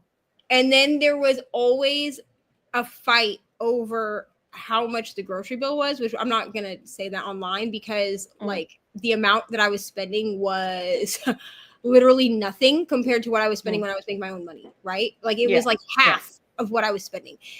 But I was still making that work. But then it was always a fight about he was always broke. He was always this. He was always that. And I was like, and then that was when it started with the like, I should have known. It wasn't even like an I knew this was going to happen. It was like a you should have prepared for this. Like you should have known that this is what was happening. And now I'm picking up the pieces from that, which like that's fine. Like it is what it is. Yeah. It could have been a lot worse. See, the way I would look at it, like, yes, this happened. No, it wasn't great that it happened, but it could have been so much worse. There could have been a child to this relationship that I'm locked to this person forever. You know, like, there could have been a whole lot of other stuff that happened. And here's the thing is, I didn't see it as a red flag. And the reason is because I had known this person for so long, right? Yeah. I should have seen it as a red flag that marriage was pushed so heavily. Not that like I didn't want to marry this person at one point, because I did. But it was like a constant thing of like, we should just go to the courthouse and do it this way. We should just do this. We should just do that. And like in my head, I was like, oh, someone wants to marry me, right? Yeah. But then like as things continued to go downhill, I was like, if you had done this, because like I'm that bitch that's like, I'm getting married one time. Like you marry me, you're stuck with me, bro. Like, I'm so sorry. There will be no divorce. I have not got married yet. I have had 3 husbands. I'm on my 3rd husband, and I have not married any of them. Like, if we get married, you deliver me divorce papers are going to be sitting on that counter because I'm not going to sign them. Like, this is what you signed up for. And in my head, I was like, yeah, I could have ridden through it as a marriage. I would have been miserable. But I mean, we probably could have ridden through it. But I think it would have destroyed me by the end, which isn't fair to Ari. You know? No. And that's where I was at. I was like, this isn't fair. Like, Ari should not be seeing the turmoil that's happening. Like, that's not fair to Ari. Like, do what you want to me, but like, it's not fair to Ari. So we gotta go. Yeah, well, that's it. You're big enough to deal. Like, Ari is not. Ari doesn't have the coping mechanisms to deal with that toxicity. And then it's going to destroy a perfectly fine human being, albeit a little sassy, but you know, she's a beautiful soul, and that would have just ended up destroying her soul. And I was like, no, we're not gonna do that. Selena's working on an arc, Don't Lie to Me by Willow Rose. We love an arc. Somehow I'm caught up on arcs. I don't even know how this happened. I want to be you when I grow up. It feels weird. Caught up on it feels so weird to like. I don't know. I think that would make me unsettled a little bit. I don't know how I'd feel about that. I literally continue to check my NetGalley like twice a week, and then I'm like, oh, you don't have any arcs to read. For like 2 more months. Yes, Fireball is my favorite. Like, if you ever go to like a karaoke bar with me, I always take a shot of Fireball before I go sing, because I know I can sing, like I'm aware of this. It makes me nervous, you know? Thank you, Brooklyn. Brooklyn, have you hit? Yeah. Has she hit 1,000? Yeah. Okay. A couple of months ago, I think. Okay. Yeah. Glenda's saying hello to Brooklyn. What is this doing? Okay, here we go. Hello, lovelies. I'm away in Canberra this weekend, so super. I don't know if I said that right. So super freezing and can't do Canberra. much. But some people say, depending where you come from, some people say Canberra, most people say Canberra. Okay, great. Yeah. Drinking with Owen's mom, so all is good. Listen, we love when Brooklyn drinks with Owen's mom. I'm Are you doing sprints later? She's my I don't like every time Brooklyn drinks with Owen. Every time Brooklyn's like, I'm drinking with Owen's mom. We get just like unhinged Brooklyn energy, and I love it. The white van incident gets talked about quite a bit when you guys all freaked out about it, because I'm just, oh yeah, cool, no worries, and everybody's like, what? You're getting in a white van? Listen, it's because in America you don't get in white vans. Those are kidding. Everyone saying hello to Nicole and Brooklyn and Saluna. Hello, Zinnia. Welcome. Time for bed. Good night to Neil. We are so far behind on comments, y'all. I'm so sorry. It's fine. Who cares? I'm only actually like 10 minutes before. Also, Ari's dad just texted me because I sent him the screenshot of my 1,000 subscribers, and he just texted me. He said, hell yeah. I will give him. He's always been, I doubt he's always been so supportive of the channel. Actually, he was one of like 4 people that were like, you need to start a YouTube. Like, I think you'd be good at it. And I was like, and he was like, you have an iPhone, bro. Like, just turn your iPhone on and record.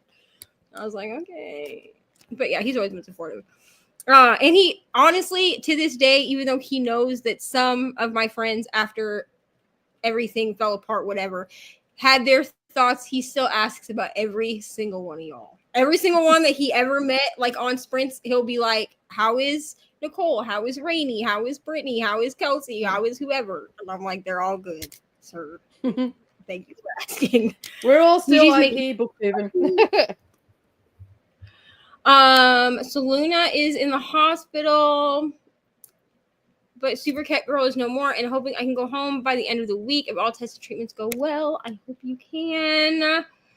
Being in the hospital is the worst. Yeah, Cali is not that far. It's just a plane ride away. Yes, we all hope. Oh my gosh, what is happening? Okay, I think, yeah. We all hope that Selena goes home soon. Hello to Reni. We love Reni on this channel. One of the besties.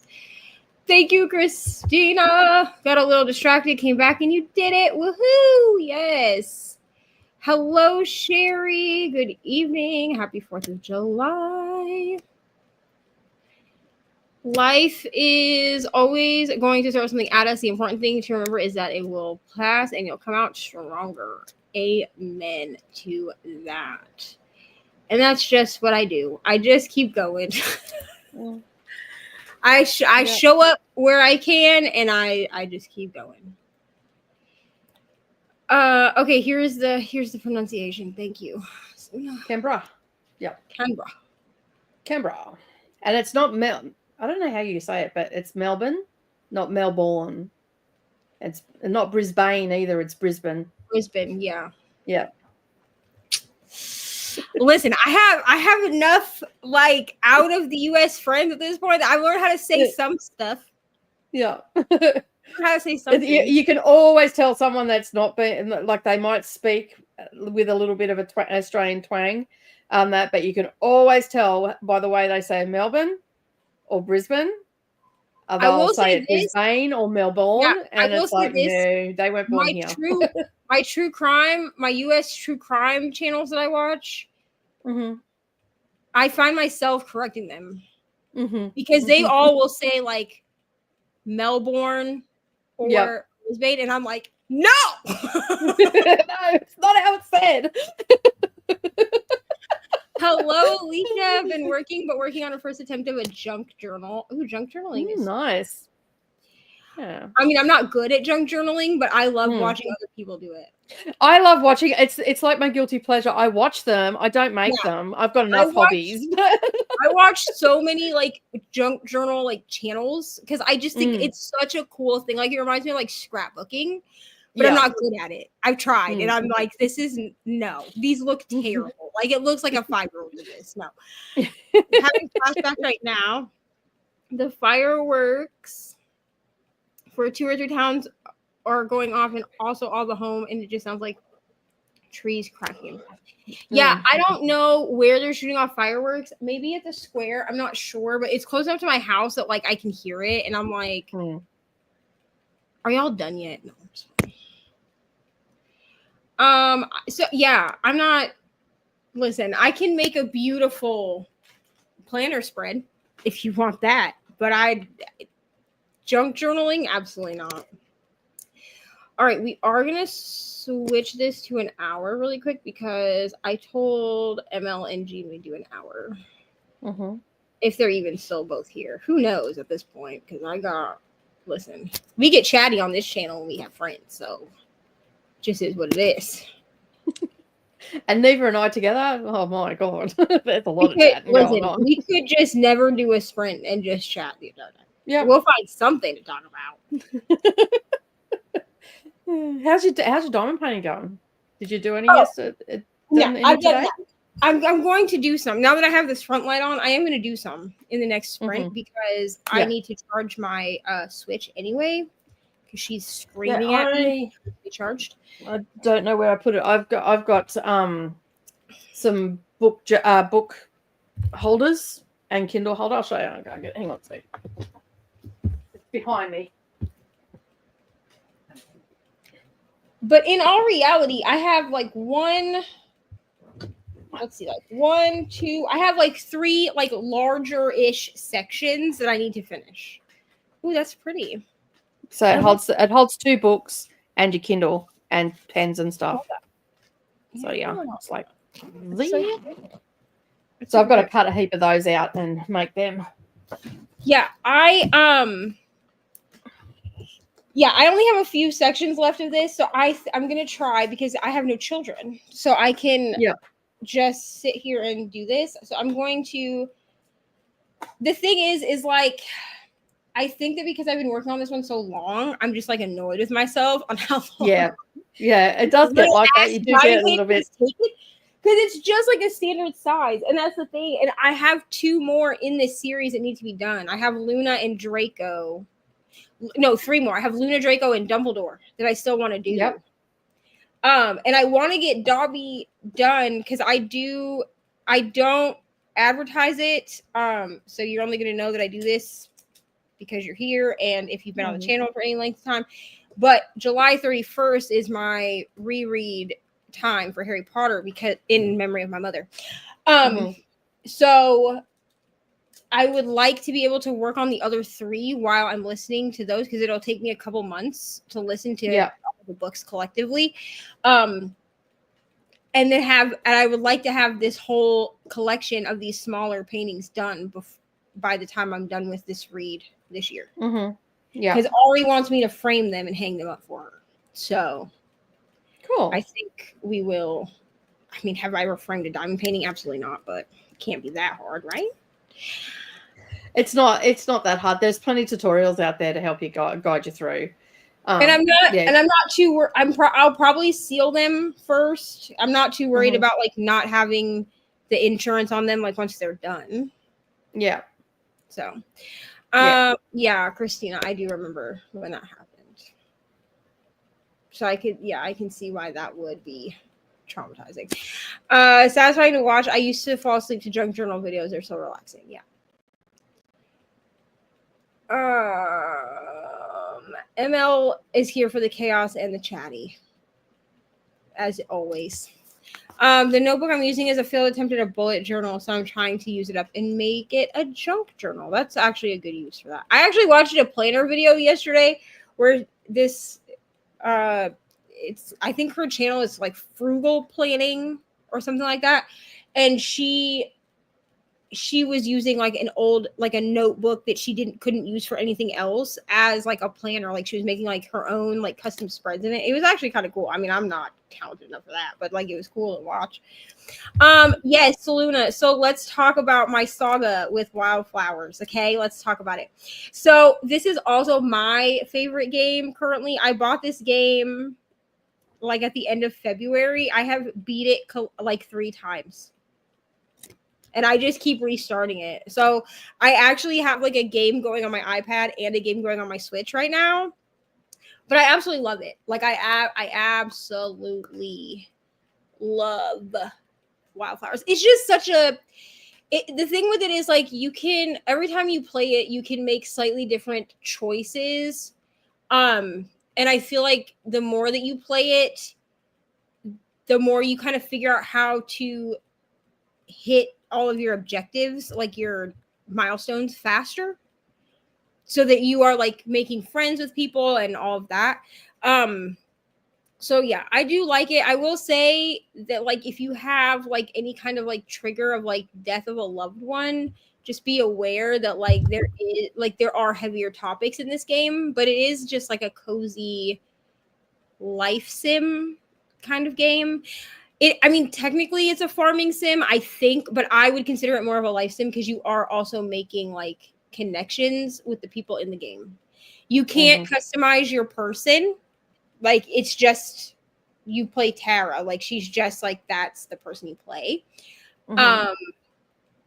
And yeah, that's where it is. Yeah, but I love it. I love it. Selena has hers in the hospital. I don't. I made Selena, just Kiwi, and the Reading Wren. I made them a bookmark. It's so fun. Yeah. And matching fabric to the witch fabric for their covers. So yeah, and Selena's been using hers in hospital. Yeah. So hello Nina. I feel like I have not seen you forever. We love Nina. Nina's another OG person on this channel. I just love when like the OG people pop in. When I haven't seen them in a while. It's so nice. So yeah, Selena, I have actually completely beat the game. So I do actually have here's the thing. I don't delete any of my saves because sometimes I like to go back in and just like remember. Like I have one of the saves that I have, the very first one that I ever beat. I have hairstyles, and then you also, when you get the table for the jewelry table, which you get like pretty early on, but eventually you can you fully unlock Francis's jewelry store, and then you can get like piercings, so you can get like earrings, nose rings. Selena, I will pull up, I don't remember if it's on my iPad or if it's on my Kindle. Or my Switch. I'll figure it out. I think it might be on my iPad. If it's on my iPad, I'll take a picture and post it in one of the Discords so you can see, because I do have one of my games with Tara. She's got like a nose ring, a septum, like a nostril ring, a septum ring. She's got her ears pierced. She's got like wild hair. Like listen, once I was able to customize things, I was like, we're customizing this to the gods. Like, I do not care. I was like, I'm going to customize everything I can. Like, so fun. I always switch. Yes, I use the long days option as well, because you can it's like challenge, which you can do like a whole day in like less than an hour on challenge mode. And then there's normal day, which I think takes about an hour, and then you have like the long days, which takes about an hour and a half ish if you do absolutely everything. I always play on the short days just because you can put Tara to sleep whenever you want. So if it really gets to the point where you have nothing else to do, she can just go to bed and wake up the next day to do stuff again. But I always play on the long days just because otherwise, like, the normal days are too short, and the challenging days, they go like, you lose 10 minutes of your day every like 3 minutes. And I'm just like, absolutely not. Absolutely not. Who is playing on challenge mode? I don't know, but it's not me. Okay. I'm trying to have a cozy experience. I'm not trying to be stressed. So yeah, that sounds a bit stressful. But I do have a couple of other Switch games that I bought at the beginning of the year, because when my tax money came in, I, paid all my bills, because that's what I do with my tax return, is I pay every bill that I have, because I'm like, let's pay everything. And then whatever is left over, I buy like stuff for Ari. But I always try to buy myself something, because my brother told me this year, he said, he's like, yes, like, this is like money that you made. He's like, this is money you made throughout the year from working. So like, you deserve to buy yourself something. And I'm like, I guess. So I bought myself Switch games. But my mum used to do that as well. She would always buy for everybody else and not herself. And they forced me to spend. I do get a pretty good tax return back every year, because I get like the credit for Ari, and then obviously like job stuff. And basically my brother was like, make a list of the things that you want. So I was like, oh, I want like new stickers from Gigi and Bo. Like I made a list, and then he basically just went through and hit buy on everything. I had no choice. Like he was like, you're buying yourself things. But I did, brother. I did buy myself a few games. Like I bought Hogwarts Legacy, I bought Fae Farm, I bought Coffee Talk, which is fun, but I can't play it. There's like a storyline to Coffee Talk. So it's one of those games where I have to just play the game. I can't like listen to an audiobook while I play it. So I do play it, but I usually play it when I'm like in the car. You know? I bought Sticky Business. I don't really like this game, but it was on sale for $5, and like I guess it was worth like the $5. But like it's not one that I'm gonna, it like you run your own like digital sticker shop or printable sticker shop, which is like fun, but like it's, I don't know, it's a clunky game. You know what I mean? But it was $5. So who cares? Stardew Valley, which I have no idea how to play. I've tried. I don't know. I think Atia plays that all the time. Yeah, I need to go. What I need to do is go watch like some tutorials like on YouTube. Yeah. Because Stardew Valley was like one of the first like farming sims. Yeah. So I do want to play it. And then I have Dreamlight Valley, which I didn't buy that this year. I've had that one since I got a Switch, actually. I bought that one at the same time I bought Animal Crossing. So in 2020. Yeah. Oh God, I remember when Animal Crossing was going. I'm not a gamer. Like I'm lucky to play like I played the Candy original. Crush. Yeah, I played the original on the 3DS or on the Nintendo DS. So I was like, oh, New Horizons. Listen, when I was laid off because I was unemployed in 2020. I lost my job. As a lot of people did. Thank God for the like COVID relief or whatever. But I was like, oh well, I have nothing else to do except take care of my 3-year-old. So let's get on the New Horizons train. Let me just tell you, I still to this day have a digital planner that I bought because there was a digital planner shop that I was part of. I don't support that shop anymore for my own personal reasons. But this shop owner had designed like an Animal Crossing planner. So it had not only like weekly and monthly, like regular, like planning pages in it. Yeah. But it also had like all of the gaming stuff in it that you need. Because there's stuff in Animal Crossing you have to do every single day. And I've thought about pulling Animal Crossing back out and pulling that planner back out and just using the gaming aspects of that because I've already bought it. So like it's mine forever. Because that game was my full-time job in 2020. I'm not gonna lie to you. If I'd gotten paid for that, I think it was a lot of people's full-time job. Well, and then I have Disney Dreamlight. Everybody was playing it, which I feel like is a cross between like The Sims. It's like Disney's version of like The Sims meets Animal Crossing meets a farming sim. And it is fun. Like once you get the hang of Disney Dreamlight Valley, it's difficult until you get the hang of it. But then I did get Apple Arcade this year because I wanted some games that I can get for like with that subscription that are like $30 or $50 on Switch. And I was like, I don't really want to pay that much for some of these games. Yeah, that's fair. Like Wildflowers was $25, but I can play it on my iPad through Apple Arcade. So, like, should I have bought it on the Switch? Probably not, but I don't care. It was worth every dime of that $25 that I spent. It's meant to be a cozy game. Exactly. I love my brothers, but I am not my brothers, where they just be playing these, like, stressful-ass games where they're just, like, cussing at their computer. And I'm like, I'm just sitting here with my controller, like, do-do-do. I used to back in the day, like in the early 90s, late 80s, like I was playing Atari. We used to get right into, like, I remember getting right into Wonder Boy. I completed that, Sonic the Hedgehog. And then I sort of went into like Crash Bandicoot and all those sort of ones. They're fucking stressful. Like trying to beat those motherfuckers.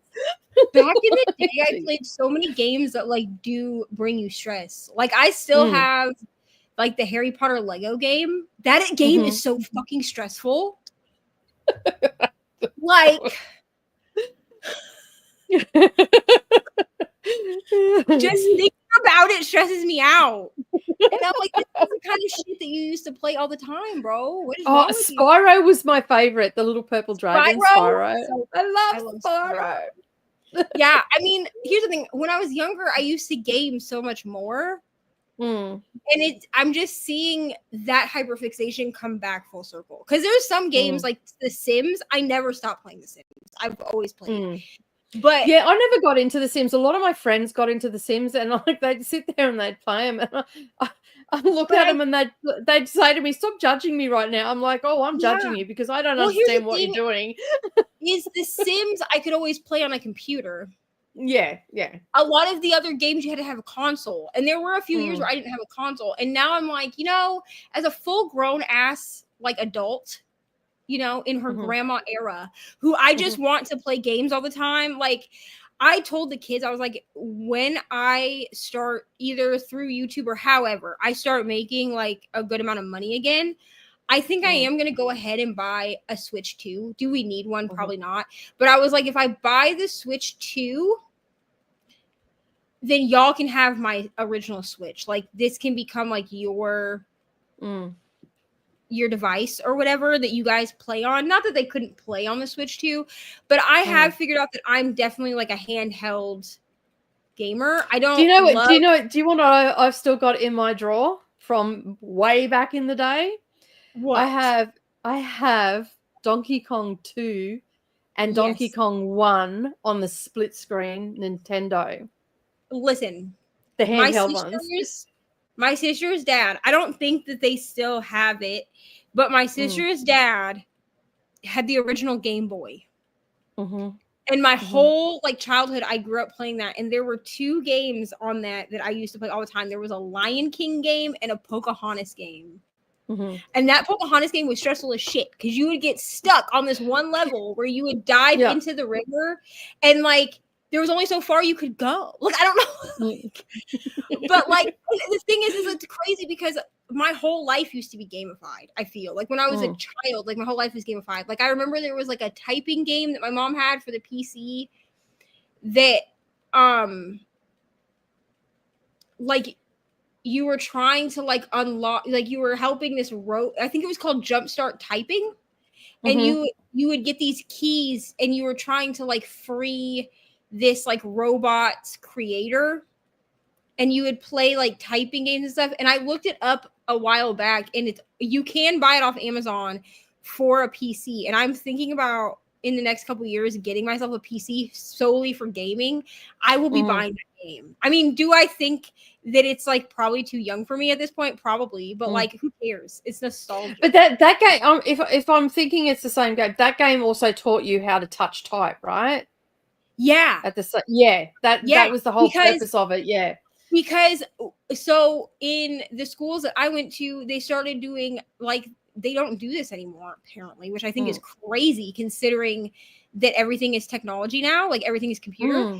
But we had typing class. Like you had to go in and they put this box over your hands and you put your hands under the keyboard, and like if we hit our objectives every week, then on Fridays like we'd be able to like actually like play games and stuff like on the computer instead of having to type. But my mom started doing it when I was like Ari's age. She started having us learn how to type when I was like 8. And that was what she used, was the Jumpstart Typing, because it was gamified. So it was fun. Like there was an objective to it. I have to do it for like, I'd have to do it for like an hour a day. But it was never like a thing of like, oh, I have to type for an hour a day. Because I knew that like I was playing games and like doing other things. So it did teach you how, and that's why like now, I'm actually putting in like applications for like secretarial work even too, because wow, my mom did a lot of bad. The one good thing she did for me was she made sure I knew how to fucking type. So I type. Yeah, well, my kids spin out. They'll come in. I'll be typing out a document or whatever, like working on a pattern or whatever, typing it out and all the rest of it. I'll have my script in front of me that I'm correcting as I go because it's been written in pencil or whatever. So I've got to type it out because I still old school it. I always write out my patterns in pencil, draw diagrams, all that sort of stuff, and then I digify it, right? So digitize it. And basically I'll be typing and they'll come in and talk to me and I'll look away from the computer and they'll be watching what I'm typing. And Savannah's like, that fucking freaks me out. Stop doing that. I'm like, what? Yeah, Ari and Brayden, my 16-year-old brother, they will be like, how can you look at me while you're typing? And I'm like, because I was quite literally trained to not look at my hands. I will actually fuck up worse if I look at my hands. Yeah, same. And let's see, I didn't learn on the computer. I was already out of school and whatnot before computers started to be a real big thing in schools and whatnot, and a thing even. So when I was at school, same thing. We had business class, what they called business class, and you went there and you learned how to do like shorthand, which is old school dictation. Like we learned how to do dictation, and then we learned how to do shorthand. I didn't do the shorthand part of my course. I just did the touch typing. And we learned how to type on an electric typewriter, but it was the same thing. The box over the typewriter, you weren't allowed to look at it. And we had earphones that went in, so we had stories that we had to type out or paragraphs and stuff like that. So we had to listen and type at the same time. So transcribing we had to do because secretarial work was a big thing. You have to know how to do, you have to know how to do dictation and transcribing in order to do. And the thing is I can have somebody speaking to me, like, and me typing what they're saying out on the computer, and they'll be like, how are you keeping up? And I'm like, just shut up and just keep talking. Just keep talking. Don't throw me off my game. Just fucking talk. But that's honestly, like, that's one of the things, like, I'm very grateful to my mother for, because, like, at the time I was like, this is not, like, this is like math, right? Like, when am I ever going to need to learn well, you need fractions, but, like, when am I ever going to need to learn algebra? But like I still haven't put an A or a B in my freaking math that I've done, and I do quilting, people. That's what I'm saying. But like the typing, especially with doing like YouTube and stuff, it's really been wonderful for me, because I have keyboards that I use like with my iPad, and I will just type things out on my iPad. Like, so like the knowing how to type effectively has really like helped me in life. Yeah, like my girls didn't even realize, like they weren't even taught at school, which is really disappointing, that there is, so you know where to put your fingers on the keyboard, that there is little raised bits on the keyboard. Yeah, and that's where your index fingers sit, and then your fingers splay out. Yeah, and we were taught that. But my girls weren't, like, because they've gone to the school like this century, so it's amazing, like how much they've dropped from curriculums. That's like the other day Ari said something to me about wanting to learn how to write in cursive, and I was like, do they even teach cursive anymore? And Braden was like, no. My 16-year-old brother, he's like, they don't. And I was like, well, Ari, I'm not good at cursive. I never have been. Like, we were taught it, but the only thing I can write in cursive is my name. Okay. Like, I'm much better at writing in italicized if I need it to be fancy.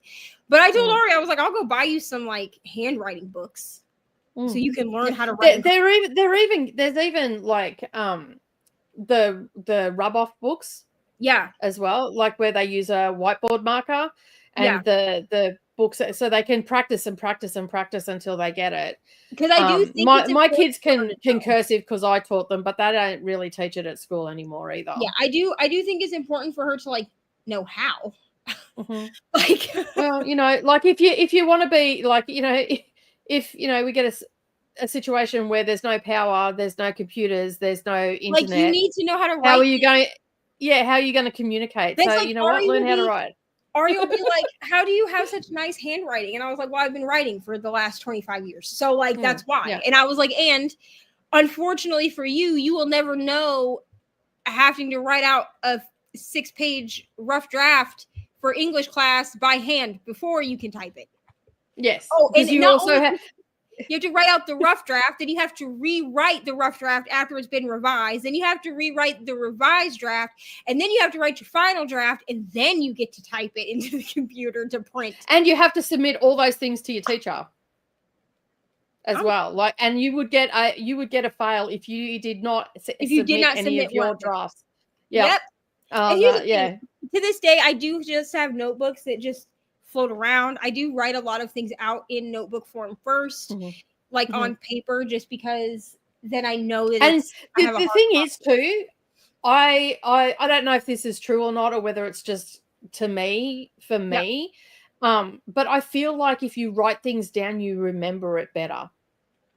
Yeah. So my journal. Because if I type something out, I don't remember. Whereas if I write it down and then type it out, I actually have total recall. I actually have a digital journal because on my iPad with my Apple Pencil, I can handwrite things. Yes. And even though I do think that for 2026, I will be purchasing, it will be the Hustle Sanely journal. That's the journal I've used since 2022, I think, when the first one came out. But the last few years, I've just had it on my iPad and then I just handwrite it. Nobody's going to see it, right?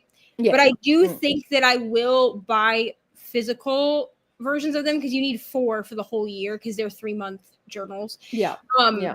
And then I will just, for 2026, I think I am going to handwrite in the journals just so I have physical copies. Yeah. See, what I've been doing, like, you save my PDF files. Like I have all of my journals from 2022 to now. Not that I'm good at journaling every day because I'm not. Don't think that I am. I'll skip like a week and then come back. It's fine. But then at least like I can pull those journals off the shelf and kind of look at the growth. But I do reference my journals like when I'm in therapy and stuff. Yeah, because like I find that like Savannah's actually started doing the commonplace journal where just writing things down. She started to do that, starting to write old school and all the rest of it, because she's probably Nerilee is probably the one that didn't have a lot of cursive writing and all that sort of stuff. She still had some of the old school stuff, but for me, when like even when I'm reading a book, I have a physical book beside me. I know I can take notes on my phone and all that sort of stuff, but I find that if I write it down, and I will remember it better when I go to talk about it or review the book because I've written it down, and I don't necessarily have to look at my notes, but they're there to go back to. And that's, and for me, if I type it out, that's when I start forgetting things and all that sort of stuff. So I always try to have old school and new stuff going at the same time. Yeah, so, I don't like having a physical planner. Because in all reality, I check my planner every single day. And honestly, it just takes up space. And like I said, with it being digital, I can reuse all of the only thing that I really, honestly, I will buy new layouts if they come out in the planner pieces system that I use, which I think we're getting new ones soon. I'm so excited for. So I will buy but those are undated. The weeklies and the dailies are undated. So I can reuse them over and over. Yeah. So I do buy the new dated calendars every month or every year, not every month. Every year, because she brings out like the whole year's worth of like actual calendars. Yeah. And I do utilize my calendars because I have one calendar for me and one calendar for Ari because she's a full-grown adult now. So she has things that she does in life at 8 years old. I don't remember having such a social life at 8 years old, but here we are. Yeah. The amount of birthday parties. I used to think the same thing when my kids were growing up. I'm like, I don't remember having all this shit going on during the week. I swear to God, Ari brought home. I swear Ari brought home. I swear it was like every 2 or 3 weeks she was bringing home. We didn't go to all of them because it just wasn't possible. But every like 2 or 3 weeks she was bringing home a new like this kid invited you to their birthday party, and I'm like, good. We have 2 birthday parties just this month. I did, Seluna. I actually wish listed it on I actually wish listed this. It's called, yes, it is called Wild Society for anyone who cares. I wish listed it on Steam because as of right now, I think that's the only place it is. I'll check again to see. I'm waiting for them to announce that it will be either on the Switch or Apple Arcade. I'm kind of hoping it will be on both because I will download it on both. I will buy it on Switch for $30. I don't care, but I will also download it. But I'm actually super excited for it. It's just so fun. Like in the aspect of like being able to have like on Wildflowers of being able to have like the magic animals is like fun. Like, I don't know. It's just, and even Ari plays it. Even Ari plays Wildflowers. So like it's a little hard for her still. Like she needs help, but she has fun playing it. Stardew is fun once you get the hang of it. Yeah. I'm gonna keep trying it. I'm not gonna give up on it because I own it. You know, I'd like it's Nintendo. You can't like you can't return them. Like, most of my games I've bought digitally. I do need to see which ones of these I can buy as physical copies because I would like to have the physical copies just in case. But because you don't really own anything unless you can drop it on your foot. So that's right. That's what my opa always used to say. Crash Bandicoot and Spyro the Dragon have broken a few controllers in my time. I rage at those so hard. But still so fun. Yeah, The Sims is a money Sonic pit. the Hedgehog was one that used to piss me off. The Sims. Sonic. So the thing that I like about The Sims is that as long as you buy everything through the EA, like through EA games themselves, like you don't go buy like the physical whatever, it's cross-platform. So like even though I have bought my games through like for my Mac, when I get a PC, I'll be able to use all of my gaming and DLC on a PC. I hope that makes sense because I bought it through the EA website. So you've got to buy it through the EA platform. So because if you buy the physical devices. So if you buy it as like a CD-ROM, like it's going to be optimized for whatever you bought. Yeah. Does that make sense? But the thing that I like about The Sims is that the base game has always been free. So you can start with the base game. Which is quite in depth, if I remember correctly. You can do a lot with the base game. Now, DLC, obviously, if you want like there's like a school pack, there's like the extension for like the parenting, stuff like that. But there's a lot you can have like your family and stuff like that, even without extensions, like without the DLC. So I've always told people, like, if you don't know if you're gonna like The Sims and you don't want to invest a ton of money into it, which like I totally get, because I think their DLC packs, expansion packs are between $10 and like $80. But I will say that they do run sales a lot. And a lot of times when they run sales, it'll be like buy 2 at full price and then you get 1 for free, or you can buy like 3 extension packs and get them for like 50% off or whatever. Like they're always running sales. So I tell people, like, start with the base game because it's free. And if you just become completely obsessed with playing the base game, then you can start buying DLC. But I've always been very particular about the DLC that I buy. So I tend to watch like other people use the DLC that I think that I want before I purchase and it. then make the decision from there. Yeah. That makes sense. And just make sure that it's stuff that you're actually going to use. So that, because some of the DLC, like, you might think that like looks cool, but like you might not use it. Yeah. You know? I have a flip Game Boy that still has Tetris. I love it.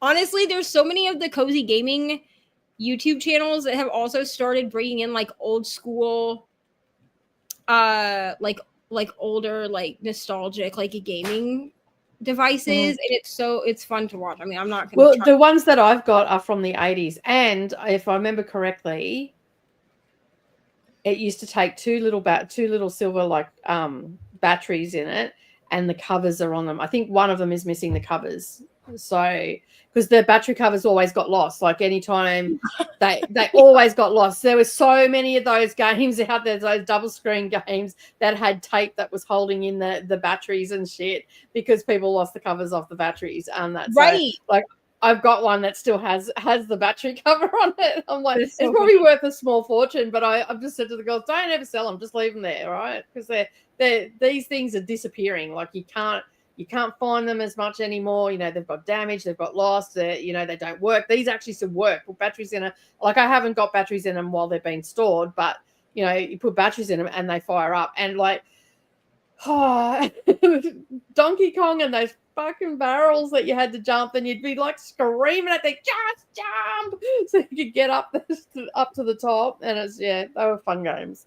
I mean, most of my defensive driving skills came from a game that I used to to play at the arcade, and it was basically you were driving through all these different sceneries and whatnot, and oil barrels would come at you, trucks would be on the thing, there'd be potholes and all this sort of stuff, and you'd have to and it was a joystick one, it wasn't a steering wheel one. But Right. yeah, I used to play that all the time with my boyfriend and his brother at the time when I was like 12, 13. No, it would have been 13, 14. And I played that so much, and I swear that I got most of my defensive driving skills and my reflexes from that game because I played that shit hardcore. Hardcore. And then there was a pinball there as well that we used to play. And I always, like, I don't know, some of you might not remember, but if you play a pinball game and you hit certain targets, you can make the machine pop and you get extra balls and extra games and all that sort of stuff. I used to play this game and I don't know what I did, but I'd be able to pop it and make it pop to 99 free games. And we'd be just like sitting there playing this game all day. It was great. Yeah. Between the car one and the pinball machine, like it ate up all our pocket money. But it was great. It was great. Alicia found their Game Boy Color and all the games for it. Here's the thing. I actually really would love to find a Game Boy Color, even if it's refurbished, just to have it. Mm-hmm. And maybe also like a Nintendo DS. Mm-hmm. So, because those were the gaming systems, like the handheld systems that I personally owned. Yeah. I am thinking about, Ari really wants the Switch Lite. So if you don't know what that is, so this is like this full-size Switch. This comes like with the console. This is the OLED Switch. I bought it in 2013, okay? This is actually the first gaming system I ever bought for myself.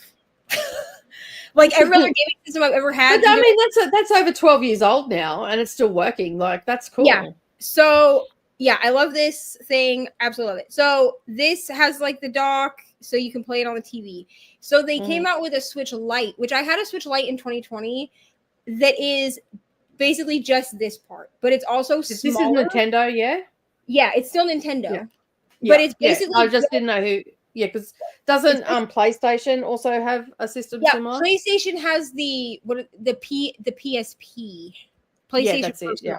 So the Switch Lite, basically what they did was they took this part of the Switch and they kind of smushed it down a little bit. Yep. To make it more compact, and then they made it so that the Joy-Cons don't come off. Because like on this, you can take the Joy-Cons off and play with it like a controller. And then this comes with because this system clips into to make it a console, right? Yeah, so you can actually. I don't do this because my arthritis screams at me. So like I bought myself a Nintendo. What is this? A Nintendo Pro controller. Also, it's pink, so I have to have it. But Ari will play with it with the Joy-Cons in here like this, and then it turns it into like an actual handheld controller. But the Switch Lite, you can only play games that you can play in handheld mode, because there are games like you have like the Dance Dance Revolution style games. I don't think that's what they're called, but it's Just Dance, I think it is, on Nintendo. And those you have to have like a TV. Well, actually, maybe you can play those in handheld, but it's like weird to play them in handheld. You know what I mean? Yeah, my girls had a Nintendo 360 with Kinects, so they did all the dance ones. So their gaming was more active gaming as opposed to sitting and playing a game. On that, so Neralee's got she's got a couple of games that she plays. That she used to play on the Xbox 360. The Xbox 360, sorry, and so basically, she used to play Dirt, which is a rally, which also explains her defensive driving too. Coming to think about it, because I taught her to drive. Honestly,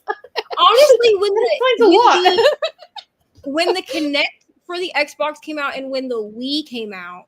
Where we could be more active. I do think that was a turning point in gaming, because like honestly, I've played a lot of those games too. I actually love the dance games. They're my favorite. Yeah, we used to. I had my computer set up in the lounge room, and they used to play this game where it was like they had to jump out, like it was an obstacle course. They had to jump over things and they had to row and all this sort of stuff. Yeah. And I would be in fits of laughter watching them try to do it, but they used to have the best time. PlayStation 2 had the Just Sing series, which was like it was like a karaoke style like singing game. They also had an American Idol singing game. That American Idol singing game, bro, is hard. Like I'm like, is it? I remember playing it because here's the thing. Okay, it's still like a dream, but I don't know really how to achieve it at this point. But once upon a time, your girl had big dreams of being a singer. Okay, like. So I was like, in order, singing is like your voice is a muscle, right? So if you don't use it and you're not practicing, you will lose some of your, ability. Yeah. So I bought this American Idol game. This was like 13 years ago, but I bought this American Idol game. And it's hard because it has like things on the screen and you have to actually hit them. And there are parts where you sustain notes. So like if you are not like actually singing, but that's how I figure out how to like actually sing in front of other people. Because you would fail if you didn't. And that's why like now like there are friends of mine that have been friends of mine for a long time that are like, girl, we know you can sing, like stop pretending like you can't. They just be calling me out. You know what I'm saying? It's fine. Yeah. Hello, Hannah. We are going to sprint here in a moment. We're going to be here for I don't know how long. I'm awake, so here we are. I hope that you're loving The Ballads of Songbirds and Snakes. I know this is a very controversial book. I personally loved it when I read it in 2020. I gave it 5 stars, but I can understand why people don't. It's fine. But welcome. We love to have you. I'm glad that my sprints are being found on people's homepages. That makes me feel great. There is a website, GOG, that has a lot of remastered older PC games. That's where I found Hocus Pocus. That's so fun. I learned to type the same way, home row keys and a cover. Yeah. See, and my mom didn't make us use a cover when like I did it here at home, but she would sit with me while I was doing it and she would yell at me if I was looking at my hands. Because also, like, this game had, like, the hands on the screen in front of you. Does that make sense? Like, you would have, like, what you were typing, and then it would have, like, the hands. So it would show you, like, if you were hitting the right keys. Yeah. Yep. One of my favorite PC games was a Barbie Jungle Adventure one or a Sabrina the Teenage Witch one. I remember the Barbie Jungle Adventure. I also had a Barbie PC game where you could design. It was a Barbie clothing designer. So you could design your own clothes, and then you would buy, like, the fabric paper that you would put in your printer and you'd print them out and then you could color your own bro. I had my cousin had that all, like she was Barbie insane. So anything that came out for Barbie, she had it. Like, well, my mom thought it was wild. She had her bedroom and then she had a spare room. Yeah. That had all Barbie stuff in it. Well, my mom, her whole life was a crafter, which is probably where I get it from. So she was a knitter, a crocheter. She did quilting for a little while. It wasn't her favorite. She did, we went to a Pink concert in 2013. She and I went to a Pink concert. I got tickets for it for my birthday. And she brought her knitting with her to the Pink concert. I'm not shitting you. like that's just who she was. So she thought it was such a cool thing that I could design these clothes and that she didn't have to sew them. Yeah. Because you literally would just cut them out and like glue them together and then you would color them. I don't know.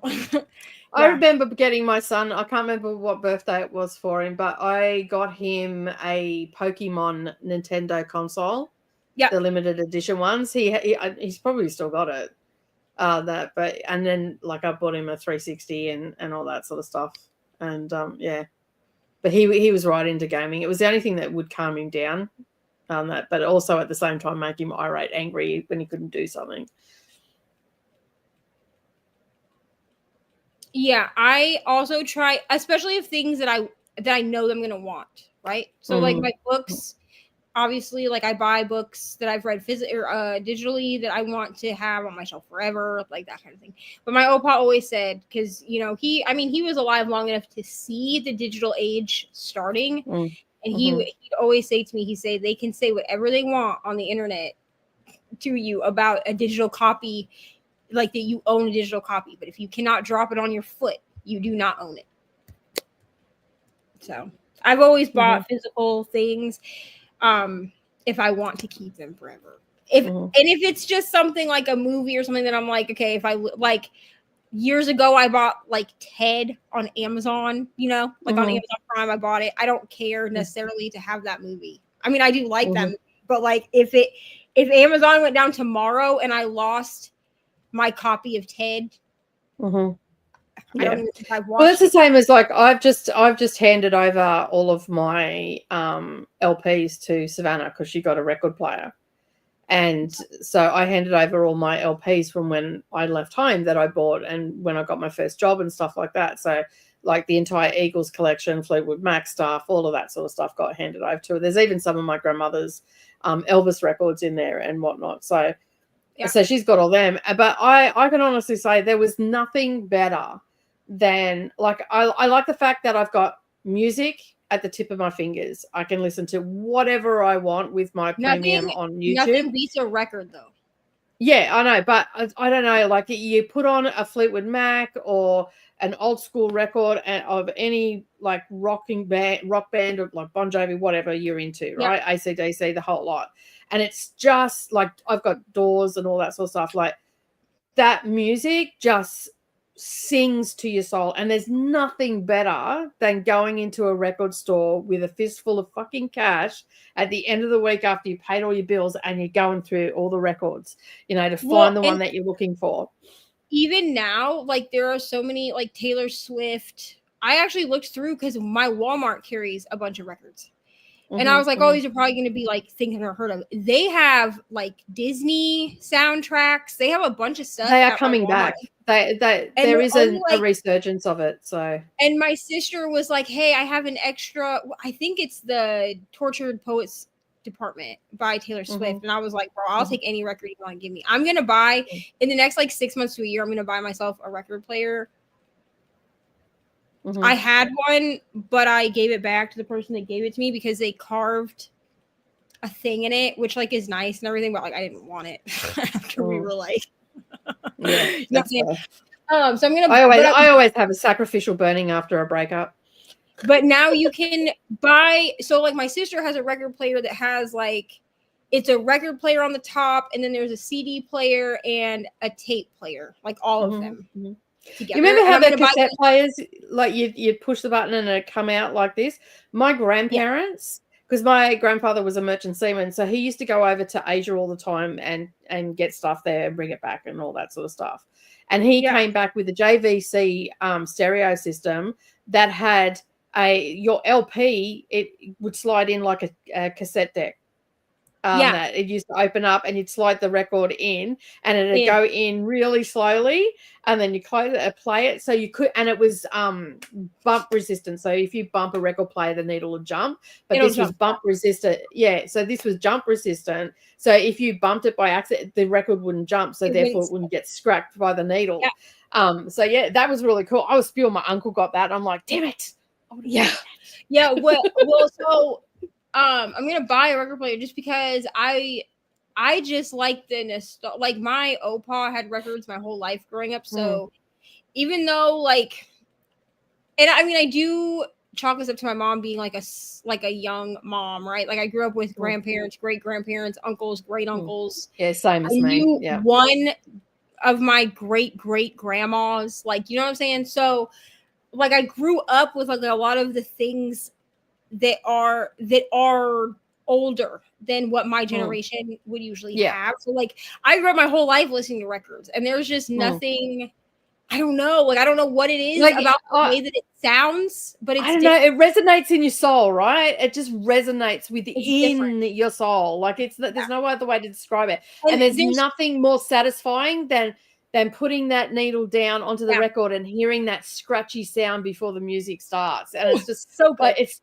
so good. And like, I can't like, and I'm going to buy a record player just so that Ari can like experience it. Cause I think it's important for her to like experience it, but also just like for me. Cause like I would honestly, if I was just sitting in my room, I would just listen to records all the time.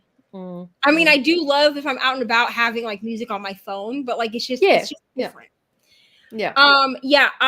went back to college in 2020. I didn't graduate, but I went to college for a little while in 2020, and I was going to do all digital. Like I was going to take all my notes and stuff digitally, and I also did not do that. I handwrote all my notes.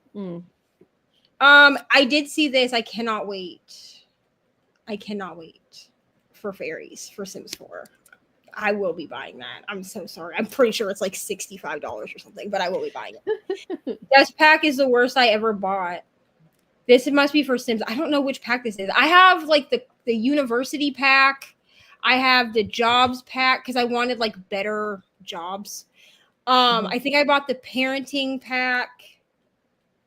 I think that might be it. I know I bought the university pack because I wanted my sim to be able to like go to school and then because then if you have both the university and the job pack, you can get a better job after you graduate college. I found a live stream back last winter of someone playing Scooby-Doo Night of 100 Frights, which is a game I got so mad at as a kid because I couldn't figure out a boss battle. Yeah, that game used to piss me off. Hello. And now I'm like, and now I'm in my cozy gaming era. Hello, Atia. How are you? I feel like I say Atia's name. Is it Atia or Atia? I feel like I say. I think the Aussies say Atia. I think it might be Atia, but I'm just sure. Over here like Atia. I don't know. It just sounds more. I don't know. I don't know. Most. I mean, usually a H is silent. I don't know. So yeah. Yeah, you're saying it correct. You're saying it correct, Neva. I'm not. Oh, great. Okay. Just got back from game night. I hope you had so much fun. It is okay. What are you doing, StreamYard? Being a pain in my ass, bro. Okay. Yes, we hit 1K subs. Oh my gosh. I honestly. Actually, we're at 1,001 because I went in to check to see if I had any comments on any videos, and it's at 1,001. So nice. Whoever the 1,001 subscriber was, thank you so much, honestly, because that puts me over, which means theoretically it won't go backwards. Because sometimes it does that, like when you hit like the next 100 milestone. You know what I'm talking about, Nicole. Like when you hit that next milestone, sometimes it'll fluctuate between like when I hit 500, it fluctuated for like 4 days between 499 and 500 until I hit like 501. And then it was like, oh, this is where we are. And I'm like, cool. We have a Game Boy Color. Yeah, I've been doing that, trying to get, like, I'm at 1,530 something, but in the last 4 weeks, it's gone up to 32, back down to 22, back up to 32, back there. I'm like, what is going on? Here's the thing. Mine, I stopped checking it because it was just sitting, like, it would go to like 988, and then it would go back to 983. And then it would go to 985 and then back. And I'm like, you know what? I'm just going to stop looking at you because you're stressing me out. I had a gray Switch Lite because I wanted to be able to use whatever covers I wanted. Ari wants the coral one. I'm trying to get her to get the gray one because then any accessories that she gets will match it. Yeah. And it's a little bit easier to find accessories if it's not colored. Does that make sense? PlayStation used to have the PSP and they discontinued it, but they announced in the past months they were releasing it. Yeah, I know that the PSP was what was out back in the day, and I know that's why I was asking, like, whether that was Nintendo or PSP, because PSP was out around the 2010s. Yeah.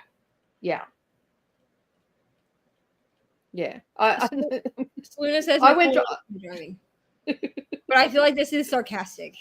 This is sarcastic. It was funny. Like, it was hilarious. There was gutter mounting and all the things, and there was a few jump scares and whatnot. And Nicole was like, I don't know if I'm making it home in one piece, but that's fine. This is the first time I've ever been in the car with Saluna, and it was fucking funny. And her Waze app has, like, you can have a buddy to say stuff to you. Right. And and so she when I got in the car, it was set to her Pisces star sign, and it called her a silly little fish and all this sort of stuff. And when it went down a hill, it's like, whee, as we went down a hill, and I'm like, what is going on? What's happening? Nicole, how did we change it? Yeah, it was. It was an experience. And there were so many bad drivers. It wasn't even Selena that was being the bad driver. There were just so many bad drivers on the road that when we were coming down the highway. And then we changed it to a zombie. And Red gets into the car and the zombie starts talking with directions. And then they turn around and said, "Why does that sound sexy?" Like, and then Brooklyn also said the same thing. So did Sash. And then when they heard it, I'm like, you all read too much Monster Smart. Is Right. what I thought. That's what it is. You need to mix it up a bit. So yeah. I have a Switch Lite. I like it because I am a handheld only gamer and just mostly simulation games. Animal Crossing, New Horizons, Roller Coaster Tycoon, mystery games. Yeah. I do like having this because this allows for I have Mario Kart 8 on here. So this allows for the kids to play Mario Kart 8 all together if they want to.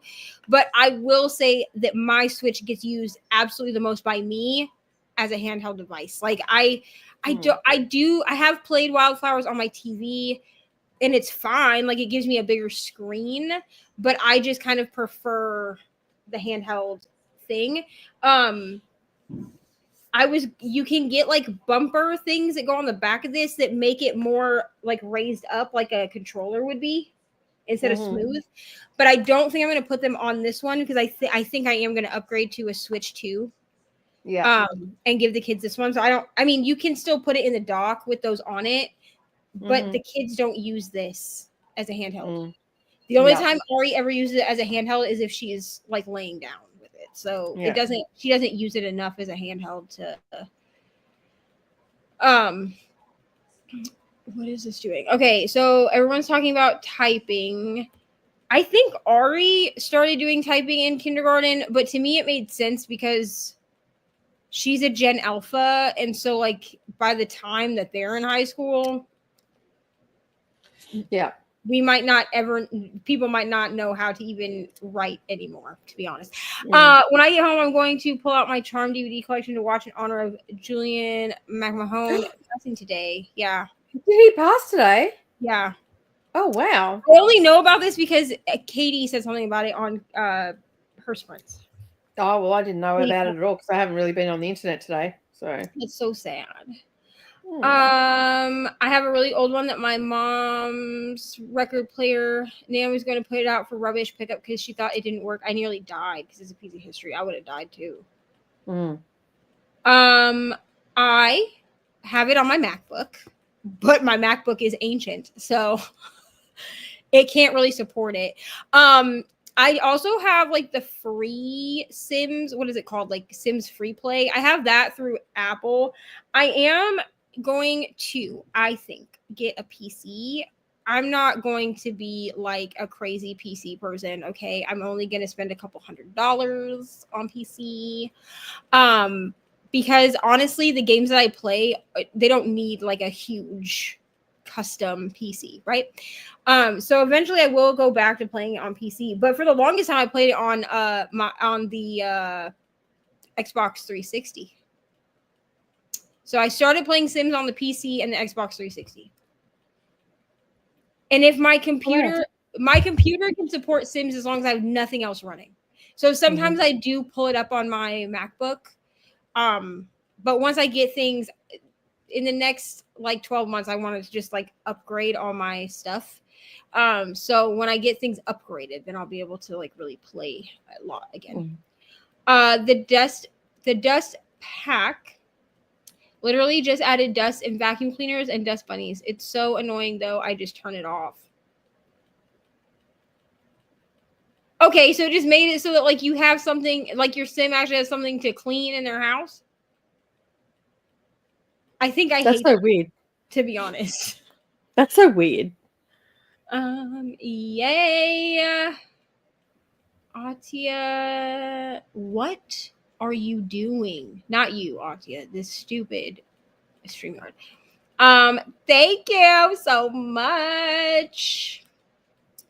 I just power wash our balcony so we can sit on it next sprint. Wonderful. We are going to sprint here in a minute. I know we are so far behind. It's fine. But did y'all expect anything else? Probably not. What did you expect when I popped in? Everybody was like, "Oh, Nicole's here. What's reading?" Damn.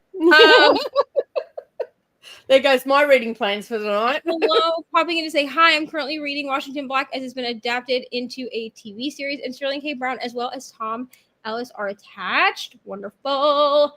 I feel you can get cozier using it as a handheld. Yes, that's the other thing is that I can kind of curl up like in a chair or lay on my bed or whatever. Plus, with this, there's a kickstand, so I can put it on the table like this. And then I can play with my actual controller as well. Yeah. So I actually do that a lot is I'll have it in the tabletop mode and then I play it with my actual controller. Because that's on arthritis. So yeah. I've been switching my gaming between Hogwarts Legacy, have all 4 common rooms between the PS4 version and the Switch and Fallout 4. I need to like actually take time and play Hogwarts Legacy because I bought it and I've played it twice and it pissed me off, so I turned it off and then I never went back. But like I probably should like actually dedicate some like actual time to the game. You know, considering that I only bought it for $20, but it retails for like $60. Just ridiculous. Like, oh god. Just been vibing anyway. Been working on crochet while we chat. Neva must have banned the Russian from threatening to go to the advertising board about how sprints are run. Listen, I didn't get this person. Me and Coda did. First they insulted us, and then they were reporting us to the advertising board for not.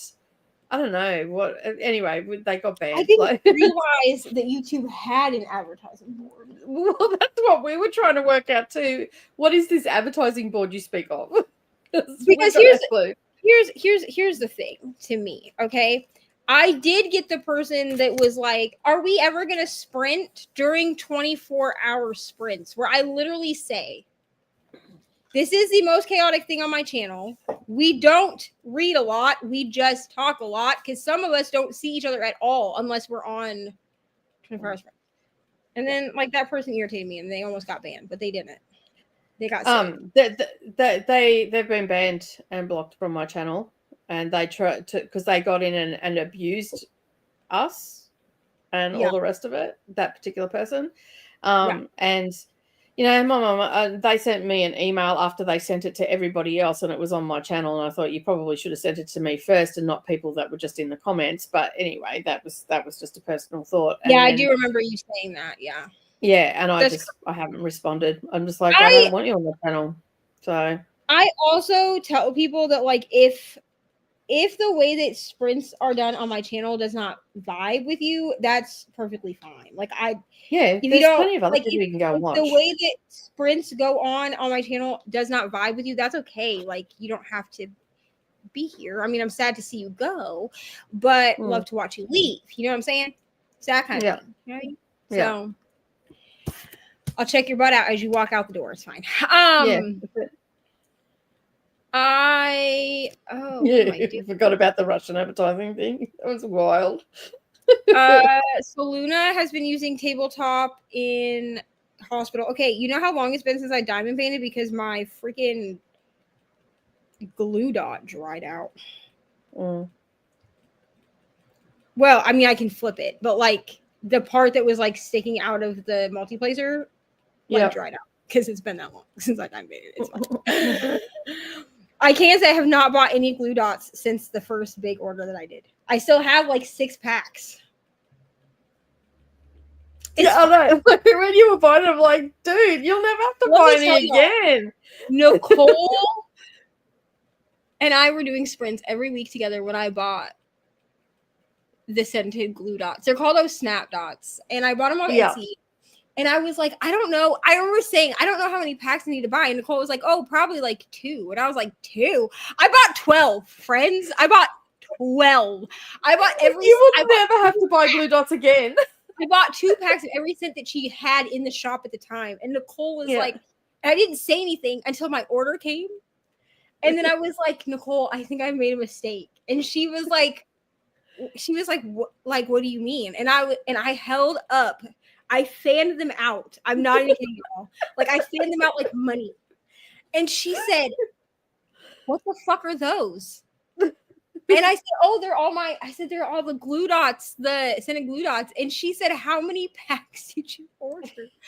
Listen, I ordered 12. I gave 2 of them to Mariah, who is my ex-partner's wife, because I was in a polyamorous relationship, for anyone who's new here. And I still have half of the packs never been opened. They're all like sealed up. And Nicole was like, you know that you have glue dots forever now. You'll never have to buy new ones unless. Now, I will say that I did end up throwing away the red hot ones that I bought because they were giving you grief. Yeah. To smell them. Like the cinnamon scent of it was just very nauseating to me. Like, that's nothing against anyone who likes them.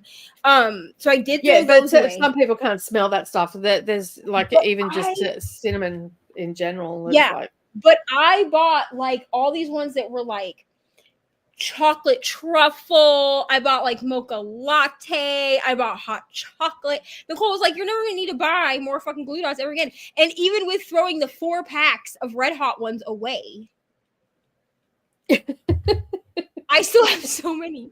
And the thing is, I do check her Etsy shop once in a while just to see like what scents, you know what I mean? Because it's fun to like mess with the scents or whatever.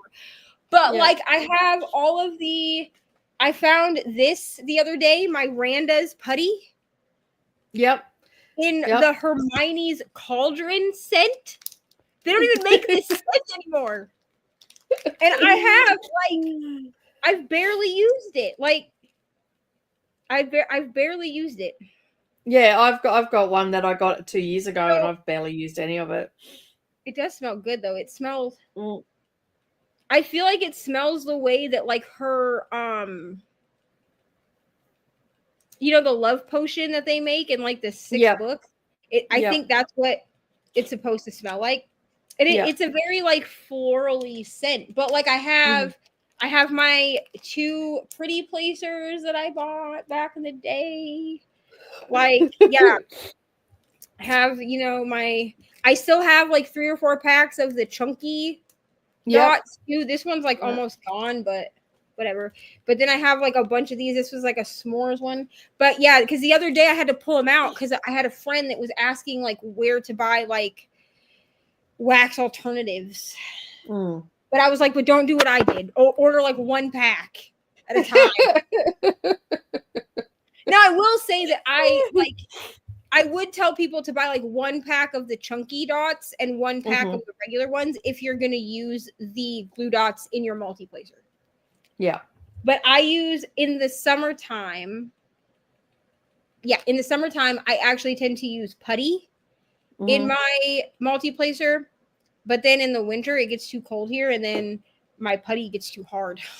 I learned that That's one. The problem with it, I was like, Nicole, is this normal? And she was like, it's fine, dude. You live in a cold climate. It's cold climate, yeah.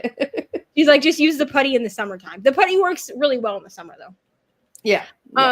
You have to go through the storyline and exploration a lot in the beginning. Okay, that's good to know. I won't let it make me angry. Yeah, like it made me mad. I was like, I feel like this was supposed to be a cozy game, and then like I got mad about it, so I gave up. If I remember correctly, I could hear Nerelee getting quite shitty at the game at the beginning too, but then she calmed down after a while. So I assume she figured everything out. Once you get through storyline stuff, that person has been banned from my channel. They didn't even show up. Wasn't it just a clear copy and paste message that wasn't even addressed to you? Yeah. So basically that person sent an email to me, but it was actually more directed at Coda and other people than it was to me. So I just didn't respond. I don't care. I don't need that toxicity. It upset so many people in the comments too, like more than it affected me. And that's what upset me the most. And the thing is that when you have one person coming in being really rude, especially in communities like ours that are we're very like positive communities, a lot of the booktubers are like, we're very positive, like everyone is welcome communities, and then you have one person that comes in and like tries to ruin it for everybody. It messes up like the entire vibe of the stream. And not only that, they in the email, it was a bunch of excuses in my opinion, because I have a few people that are on the spectrum that come into the streams and all that sort of stuff, and this person actually used the fact that they were autistic and that's why they reacted that way, but their behavior on the particular day that they got banned was they said that they were in a mood, and both Coda and I said, well, that's okay, you're with friends here, hopefully we can make you feel better. And then it was an open slather attack and told us that we're fucking idiots and we should stop talking and actually get to reading. And then that was enough to put Coda in a mood, and he actually ended up leaving the stream because it was just uncalled for. But the person knew exactly what they were doing, because then after they got banned, because I didn't even ban them, it was people in the comments that banned them, and then they came back in under another profile and pretended like nothing happened. And we are like, oh, that's welcome in, we're not talking to you and all the rest of it. And then we realized it was the same person, and that's when they got banned completely. Like, they were put in timeout, but then they were blocked completely. And then it was like no apology letter was sent. Jessica Kiwi got an email, Christina got an email, Coda got an email, and I got a copy and paste email. And when I read the copy and paste email, I just thought, well, you haven't really apologized in this email at all. Right. And all the things that you have said in here, which I'm not going to go into detail because it's not my story to tell, just sound like a bunch of excuses. Yeah, and like, and I'm sorry that you've gone through that, but still, that's no reason to come on my stream and be a dick. I have shitty days, and then I go join someone's, even in the comments, I'll go join somebody's stream just so that I feel like I have friends, but I don't go in there and I'll say like, oh, I'm having a shitty day or whatever if they ask like, how are you? But I'm not gonna be but like, you don't turn around and attack them 5 minutes later. Your day's shitty too. Like, what the fuck? Yeah, like I am in Hufflepuff house because I am a Hufflepuff. So oh, also I would just like everyone to know that who's new here that like we've been talking about cozy hobbies and diamond painting. Nicole is actually the one that got me into diamond painting because like we would talked about it, and like Mariah was doing diamond painting, so like I saw somebody else doing it, and then I asked Nicole about it because I knew she was a crafty person. And then I just went all in. Because so here's the thing with me and cozy hobbies, like there's no half-assing. Okay. Your girl, Nicole was like, you don't need to buy all the accessories. And I was like, okay. So I bought like some Amazon kits at first. And then I was like, oh no, I need Diamond Art Club kits. So then I spent like $200 on my first ever like Diamond Art Club order, which was absolutely fucking ridiculous.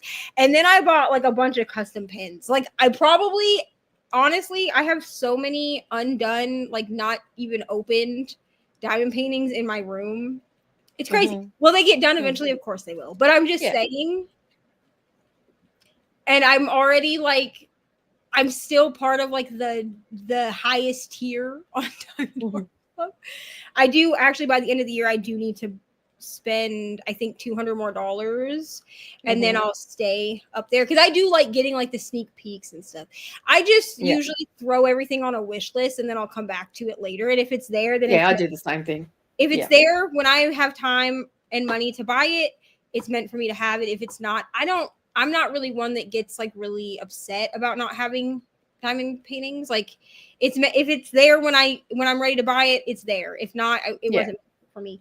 I don't tend to get upset either. Like I'll put it on the same sort of thing. I put it on a wish list. If I'm meant to have it, I'll have it. If I'm not, well, so be it. Yeah, I'm not. And for those that are new here, the reason is I actually have a craft channel that's in hiatus at the moment. You can still go and watch it all and stuff like that. But yeah, I've got quite a large craft channel. But I'm in my reading era at the moment, and And I just do everything over here. We do cozy hobbies. We do reading. Well, see, originally I did books on my craft channel, but there was so many freaking DM complaints and emails, and even in the comments, all you do is talk about books and all the rest of it. Well, yeah, because I craft and books. Like evidently, like obviously I read. I've got a fair few. Unfortunately, you're not the only craft channel, specifically in the diamond painting sphere, where people bitch about that because Diamonds and Washi, she reads when she diamond paints, she listens to audiobooks. Yeah. And she just leaves that segment for the end and basically is like, if you want to leave now, you can type thing. Yeah. I'm just like, I don't understand why we can't have more than one hobby, but okay, that's fine. Glue dots with a G. They're just they're just like a putty alternative. So they're just sticky and you roll them between your fingers and then you use like a tweezer and you stuff them down into your single placer and then you can just use them. I just prefer the glue dots last longer than like the pink wax or whatever it is. Getting sleepy. Okay, good night, Alicia. Thank you. Oh, we are jumping. I don't like when Nicole talks about women's prize books or vegan smoothies, but I still follow her. I would never tell her to talk about non-trauma books or non-vegan smoothies. What are you talking about, Chris? She talks so much shit. Throwing shade again, like far out. What are you doing? Vegan smoothie. I don't even think I've had a vegan smoothie, to be honest. I probably have, but I don't know. Still saving a bit each day so I can afford the pretty Hecate one from Jaded Gem Shop. I do want to shop Jaded Gem Shop once I'm making some more money. I do want to do that because I Coda got a custom one from Jaded Gem Shop, and it's so beautiful. Like it's really good. Yeah, really good quality. I mean, if someone has an idea, I could. I mean, we could do like a Q&A. We could do. I don't know what to do for that. Originally, I wanted to do a giveaway, but unfortunately, I don't have the money for that right now to do that. So that will probably be like a 1,200 milestone, probably. But I mean, if y'all want me to do one, I can do a celebratory video. I just don't know. I'm gonna write in this next sprint here in a minute. I'm gonna write like a post. But if you have an idea, let me know, and I will do it. I will take it into consideration.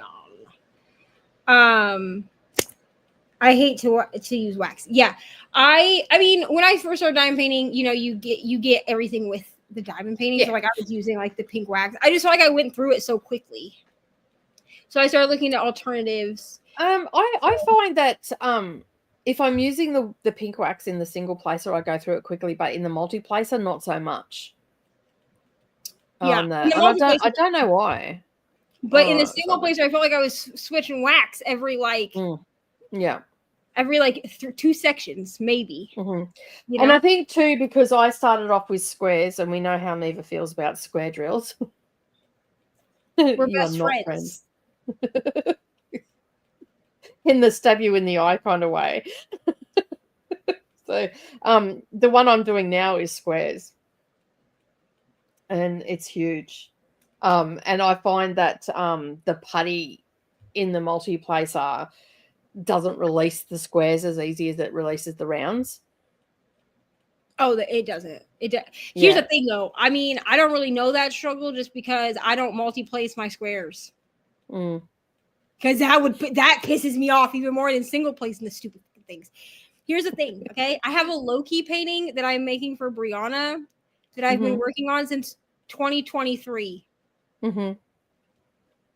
It's fine. When we get moved upstairs, I'm getting a desk, and then I'm going to set it up. Is that round or square? It's squares. And it is the size of a fucking poster. Yeah, it's this big one like I'm doing now.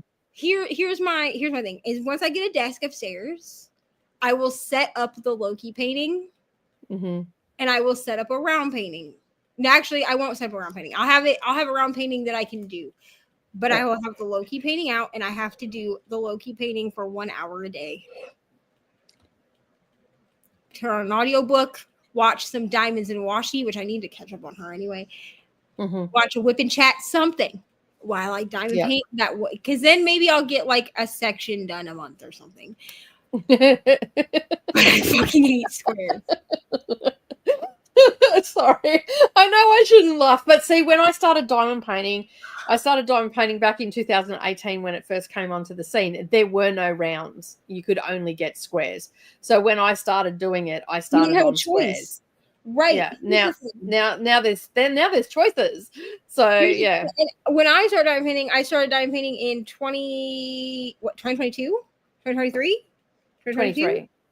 23, I think it was. Something. I don't know. Because you moved back home last year and you started the year before when you were living with Sam and Yeah. Okay. So I would have started diamond painting in like August or September of 2022. November. October and November of 2022 because we moved home Christmas of 2023. Or we moved out of there Christmas of 2023. And then we moved home in March of 2024. Yeah, because I think you probably started early 2023 because you were still only relatively new to it when we started sprinting together, and we started sprinting together in the June, July months of 2023, and then we finished up sprinting every week August last year when you got sick. So yeah, and we're in 2025. So yeah, so something like that. Yeah. And when I started diamond painting, I mean, I did it just because like I saw Mariah doing it, so I was like, oh, I could try this, right? Because so I just bought some like cheapy ones off Amazon, and then I found out about like all the copyright issues, so I was like, that's not so great. And then of course, like when you start buying things, then your social media starts giving you ads for the things that you're buying. So I started getting ads on Instagram for like Diamond Art Club. So I bought a couple of I bought like $200 worth, but most of them were really small. And then I accidentally bought two that were like these big, like poster size rounds because I didn't realize like the sizing.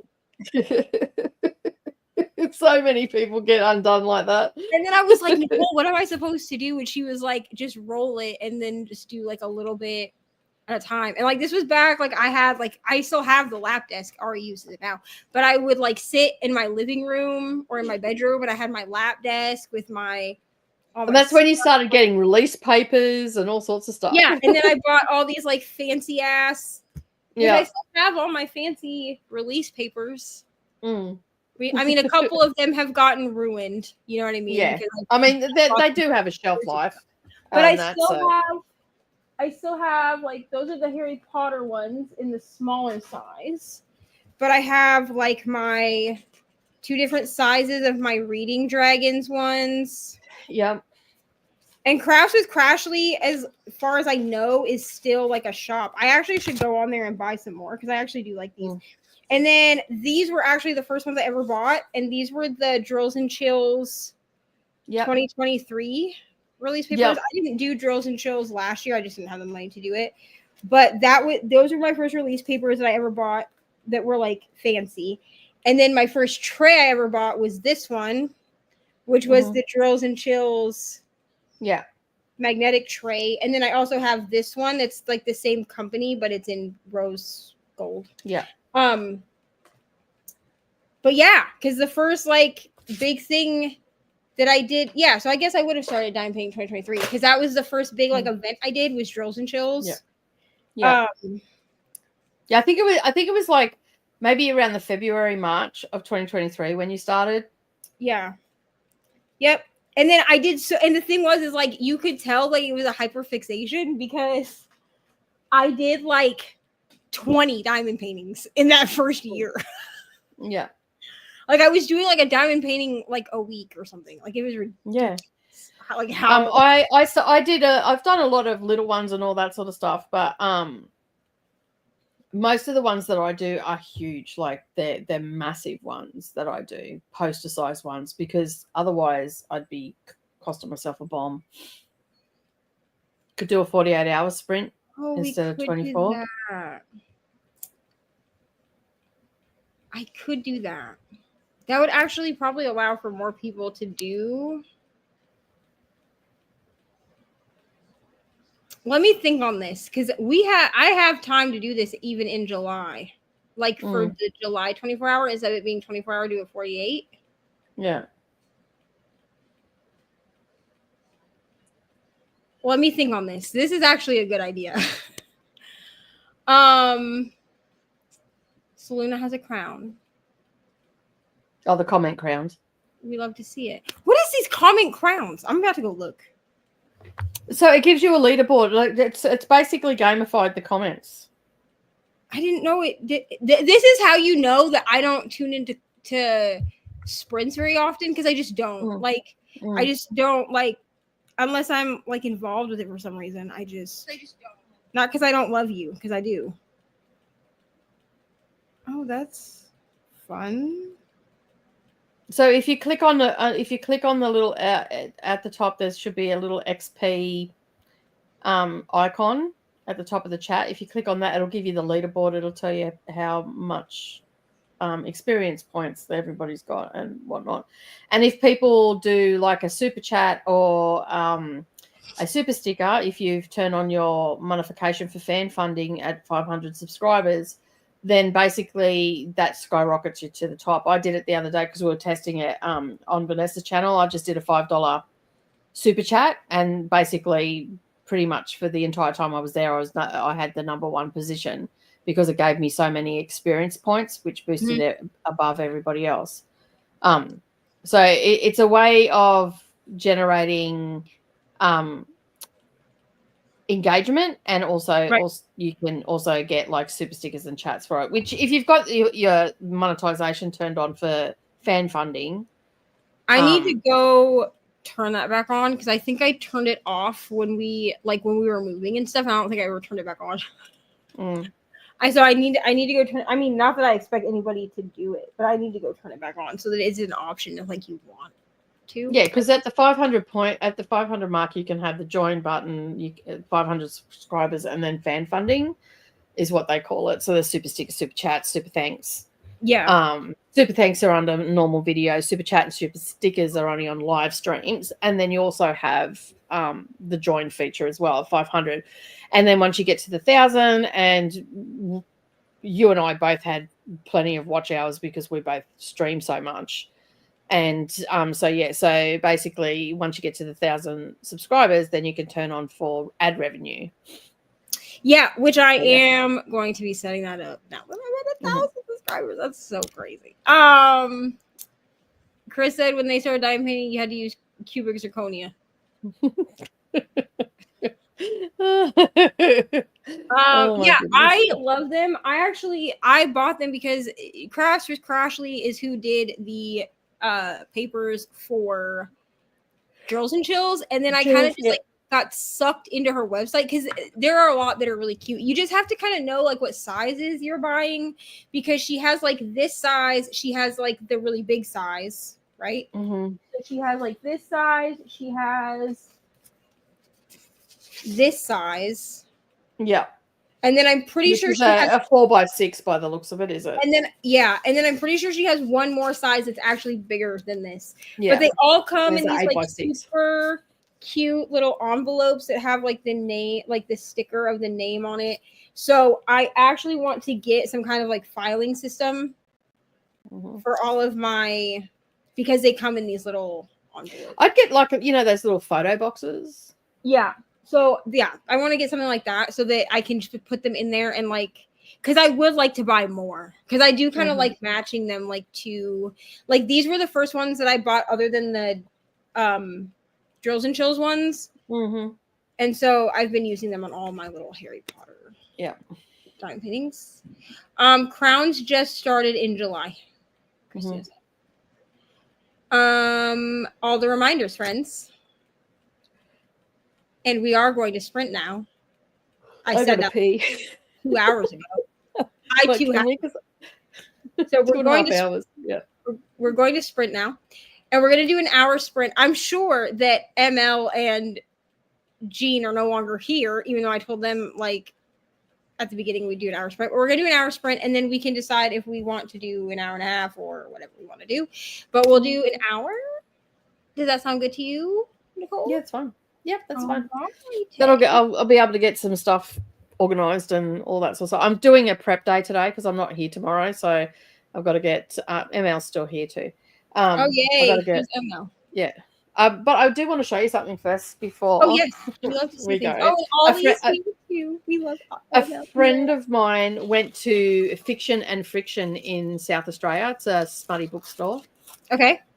A romance bookstore. And she says to me last night, "Oh, I sent you a parcel on Tuesday. It should get to you on Monday, but it got here today." And she bought me a tumbler that says it's got books on it, but it says Cute. Yes. Absolutely. she got me that, and then she got me a like a lapel pin. Yes. Love it. Smutty book reader, and then she's got me all out of fucks because I always say that I've got 0 fucks to give. And she found that for me, and then also she got me a coaster for the library so I can use it, which I probably won't, but anyway, I want to dip it in resin to protect it a bit, I think. But it's probably reading smart. Yes. So, I yeah. love it. So I got some happy mail today. I'm like, she spoils me so much. I love it.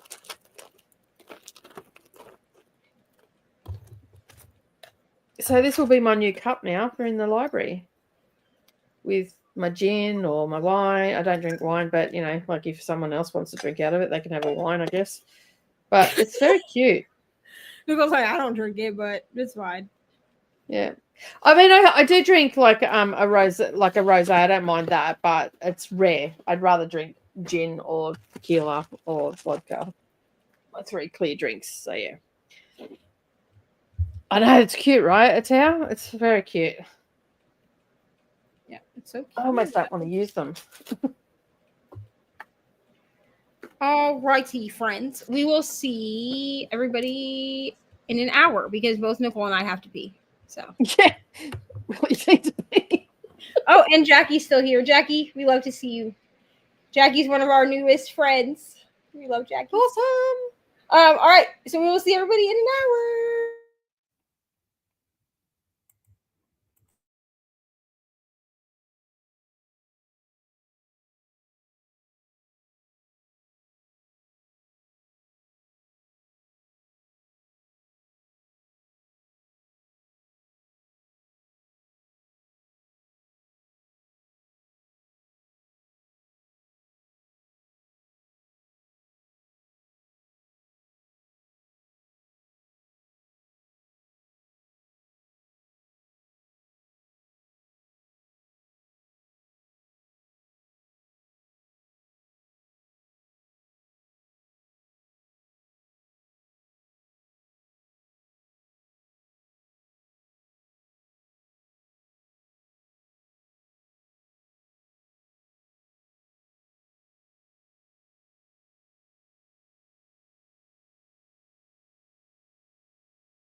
Hello, friends. How did we do? I made it to chapter 15, and I did my nails also because I realized that I forgot to do them in the last sprint. So, I don't know where Nicole went. Chapter 15. So, I made it to page 160. So I'm going to continue this. I kind of want to stay up all night and finish it because I'm now like 50% through. So I do need to update my vlogs because I'm about 50% through. But yeah. Hi, Nicole. How did you go? Good. I did some dishes, I did some washing, and I started the Scarlet Letter. I would have been back when the alarm went off, but I couldn't get my my bloody phone to stop playing the book. That's fair.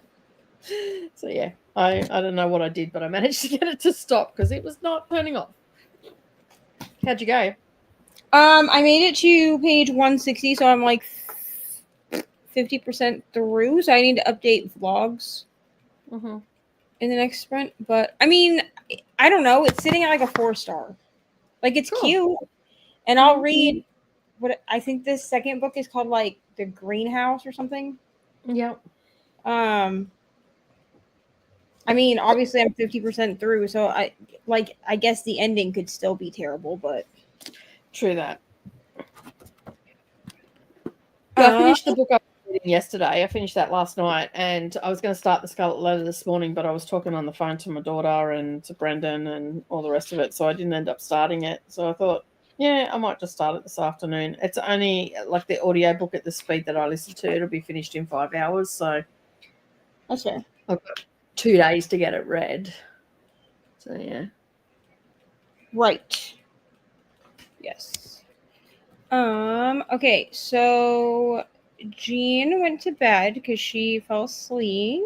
Mm-hmm. Left us on the TV, so good night to Jean. Selena got to 42% in her arc.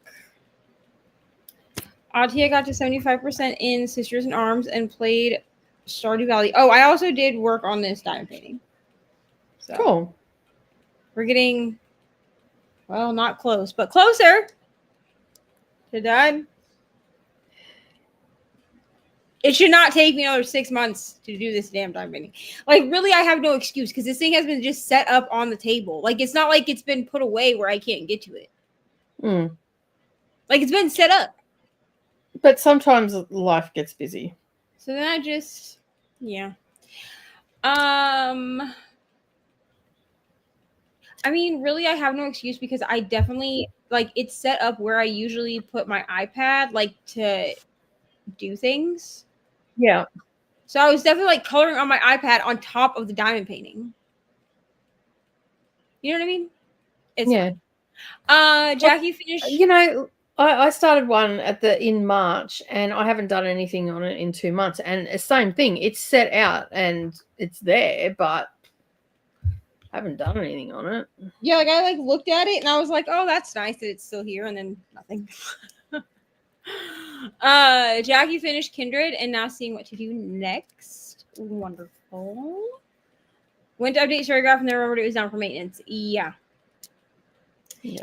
And people were talking on another sprint that I was on about like your streak or whatever. You can't, as long as you go in and you put in like your pages and stuff, you might have to go into where the streak thing is, like click the little flame at the top of the page and it'll take you to the streak thing, and then scroll down and click recalculate. But they did put on like their maintenance message that was up yesterday that like it won't, like as long as you go and you do that, if you're not seeing your streak anymore, that it should not mess up your streak, the maintenance being done. So, and if it does, you're supposed to message like customer service so they can try to help you. So yeah.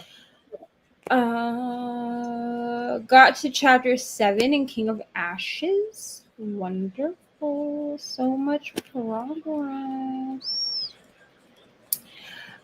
Jackie is probably going to start a mystery next. Wonderful. We love a mystery. Switching it up next sprint, this Cryocyphos and the Legend of Lysetta? Lysetta, yeah.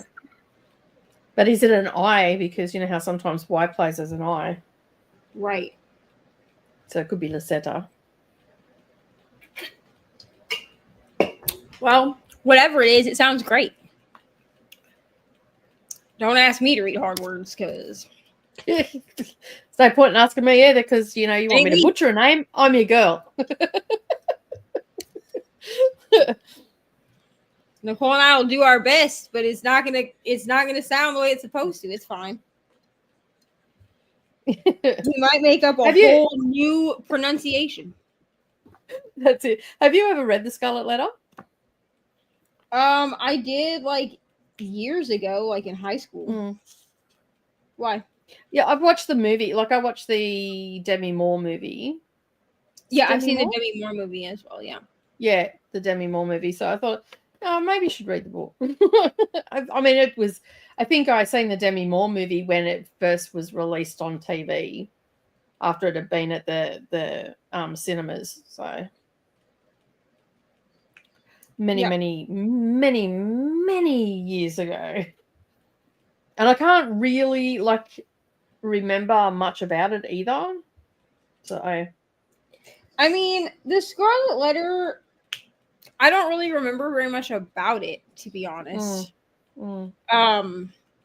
It's just not like, I guess it's not like a book that ever, like, I know what it is, and like I've seen the movie, but I guess it's just like not something that ever like stuck with me, you know?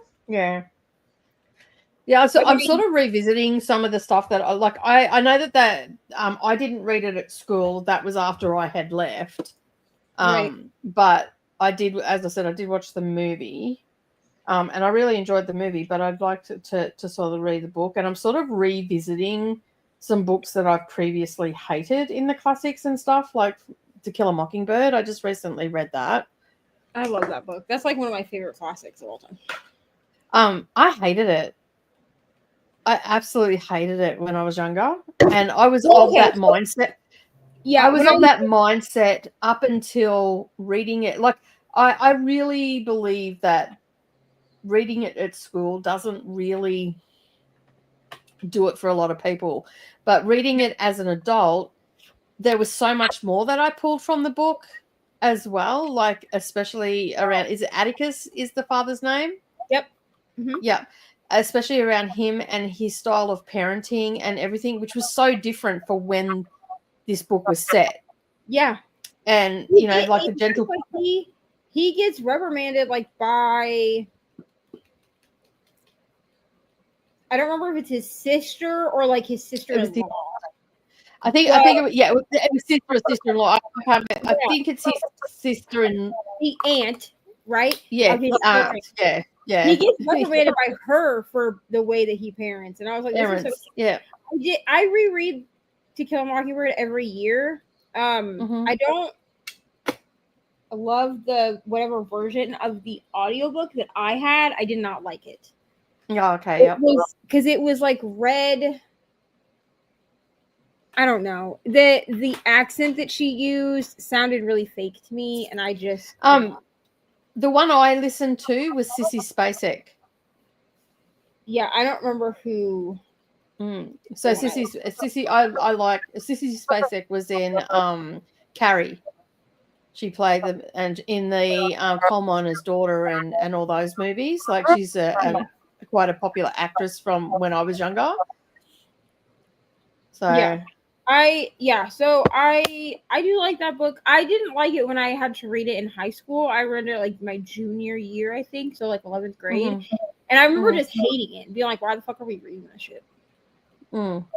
But that one and The Giver both were ones that we had to I had to read in AP English, and I hated them when I had to read them in school. But then when I became an adult and reread them, I liked them. You know? Yeah. Yeah, well, I now like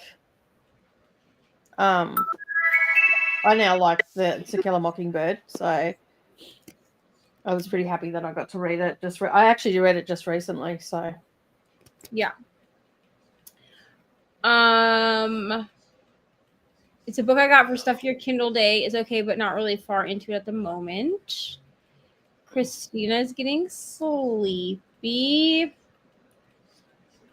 I don't know. That's a great question. I mean, we've gone almost 6 hours at this point. It's like 1 o'clock in the morning for me. So like, if everybody was like, "Bitch, go to sleep," I mean, I don't know that I would go to sleep, but like, I don't know. We'll probably go. I'll probably go to the. Let's see. 8 hours would be what? 4 a.m. Mm-hmm.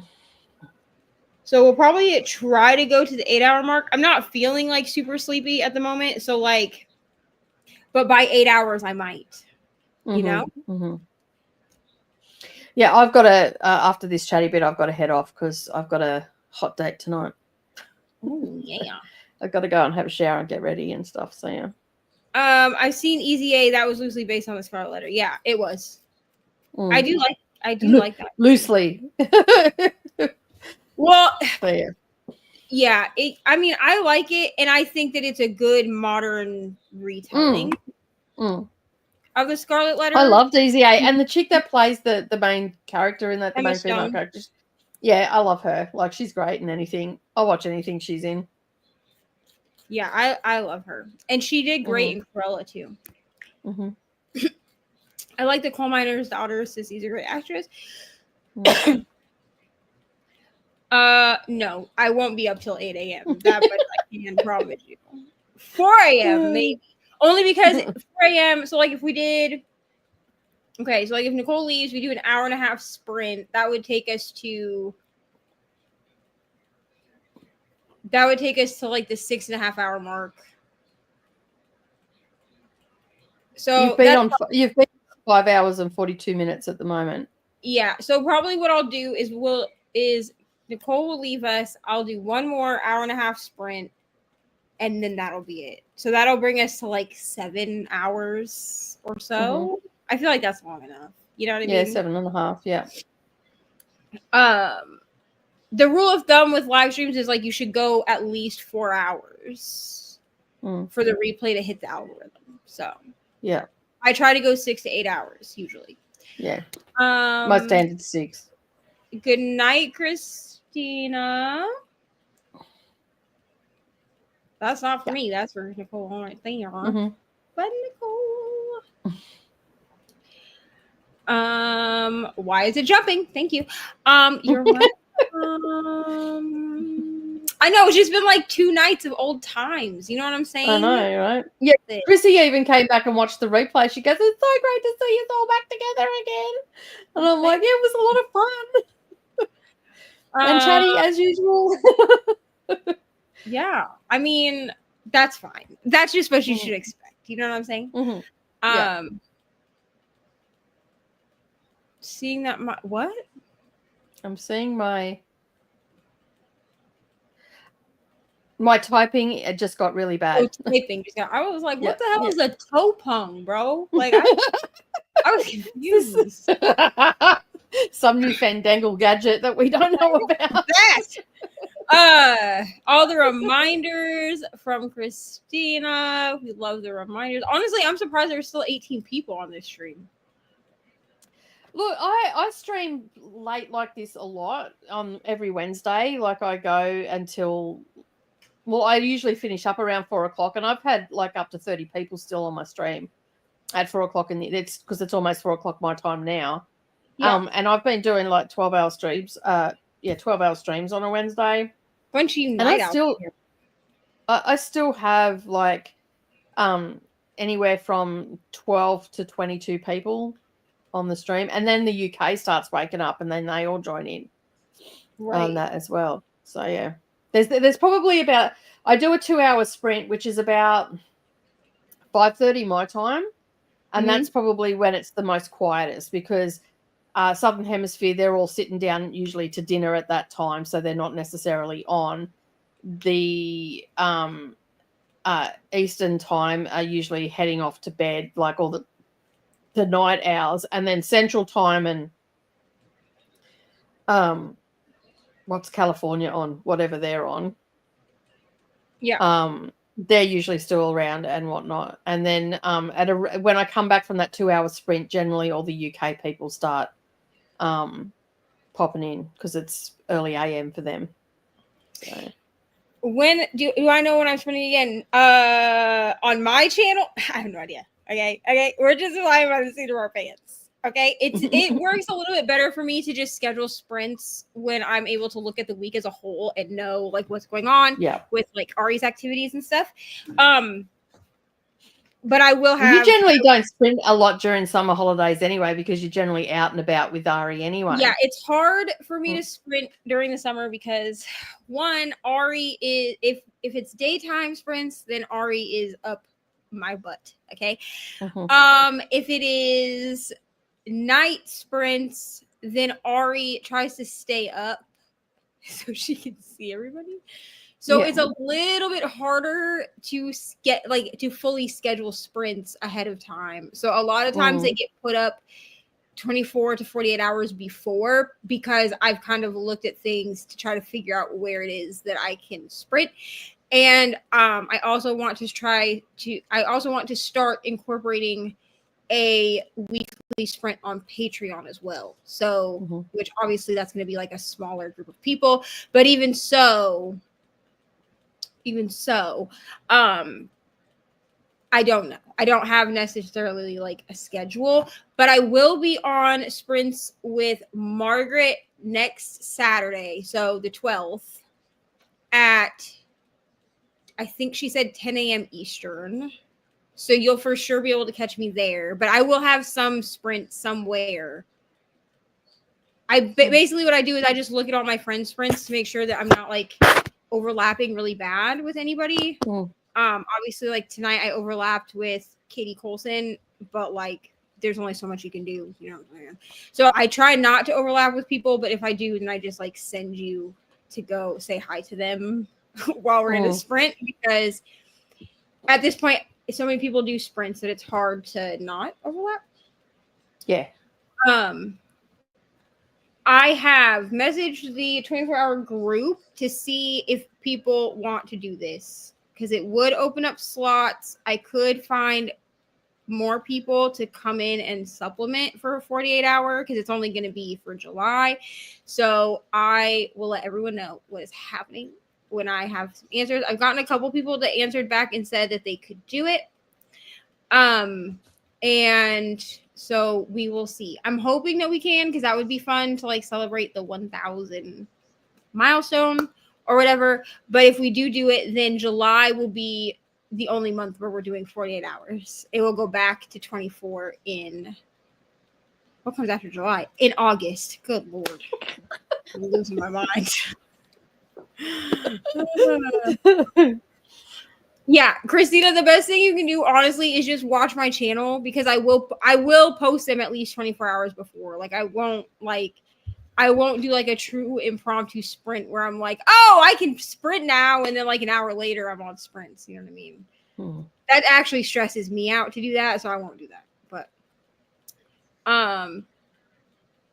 yeah, she did. Because she actually ended at like 10, I think. My time. Yeah, it was a couple of hours after you, wasn't it? Yeah. So, okay. Let me fix this timer really quick before I freaking forget. They'll be right around Christina's birthday. That'll be so fun. Honestly, if we do a 48-hour, then I gotta figure out a way to get Ari some McDonald's or pizza or something. So we can celebrate. I'm not buying a cake, though. I don't like cake. I do not like. Which I know that seems weird because I like cupcakes, but I don't like sheet cake. Does that make me weird? Probably. No, I don't think so because I don't like cake either, but I'll eat a muffin or I'll eat a cupcake. But I generally don't like your standard like chocolate and all that sort of stuff. I prefer like a zucchini cake or like I made a banana cake, but I'll make them in like cupcake sizes. That's what I'm saying. Like I think it's just like the size of it too is that it's like easier. Yeah, you could just, it's like a grab and go sort of thing. You don't have to cut it or anything like that. So Yeah, so if we do 48 hours, then we will start on Friday at 7 p.m. Eastern and go till Sunday at 7 p.m. Eastern.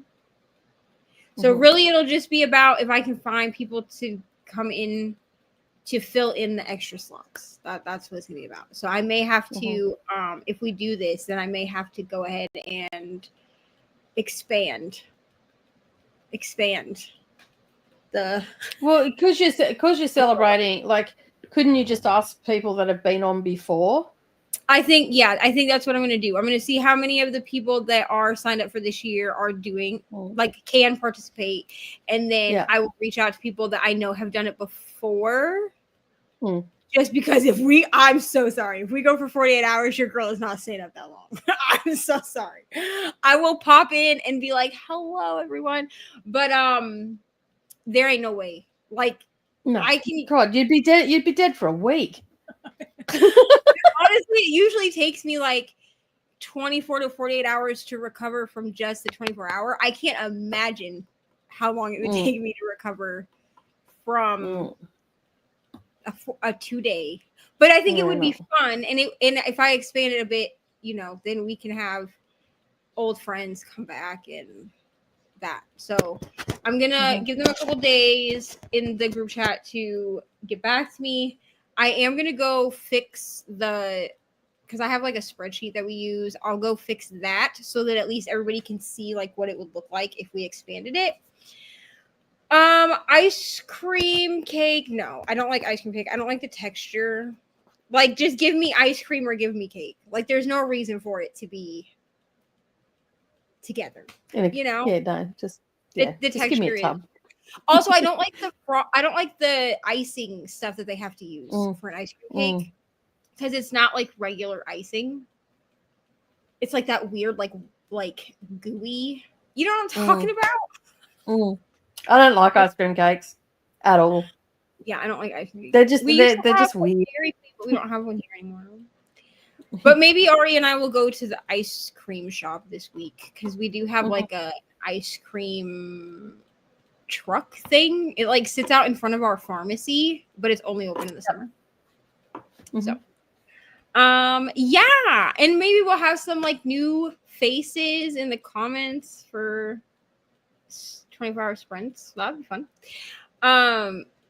You should get all the peeps that have hosted with you before since you started as a reunion. I think that's what Nicole was saying too. I think that's a good idea.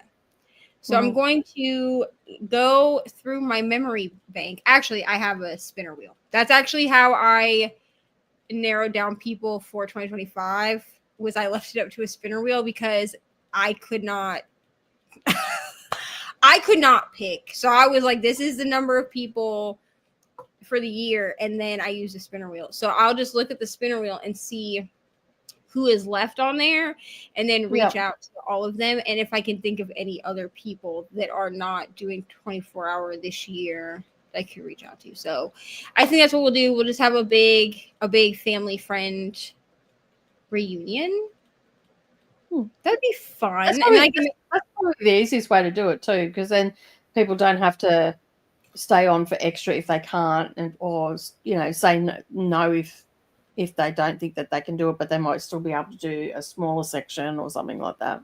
Yeah, because I will still break it into the 4-hour time slots. Right? So it would just double the 4-hour time slots. I feel like that's the easiest way. That is the easiest way, yeah. And then everybody still has a 4-hour time slot, and I will just make sure that the people that are added for the 48-hour have access to because like this year I made everybody gets like the same thumbnail, and then you just put your picture on it.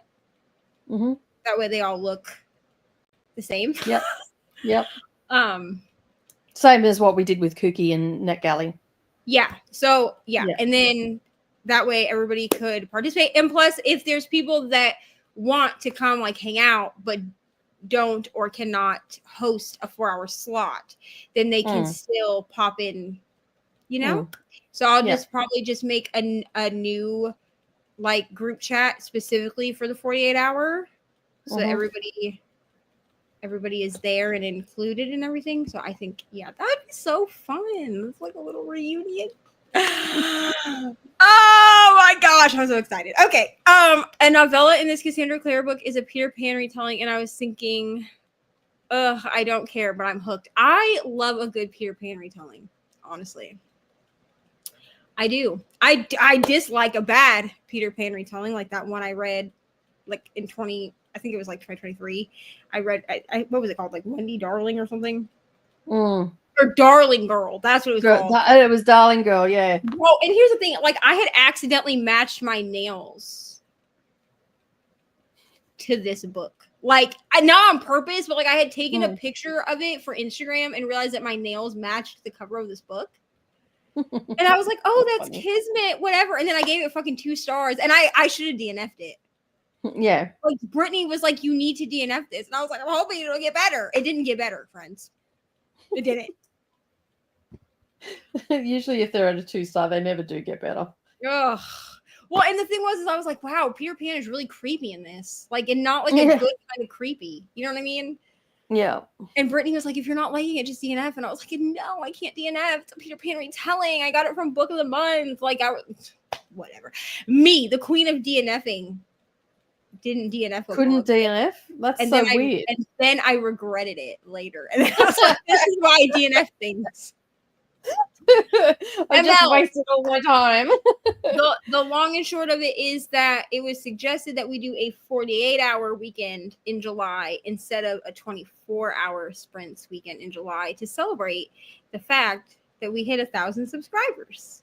That was the also, if any of y'all came over here from Katie Colson's live stream, I just want to say thank you to you, because there was somebody in Katie Colson's live stream that was asking if anyone did like a 24-hour like true 24-hour sprints, and I saw the comment, so I commented and was like, I do them once a month.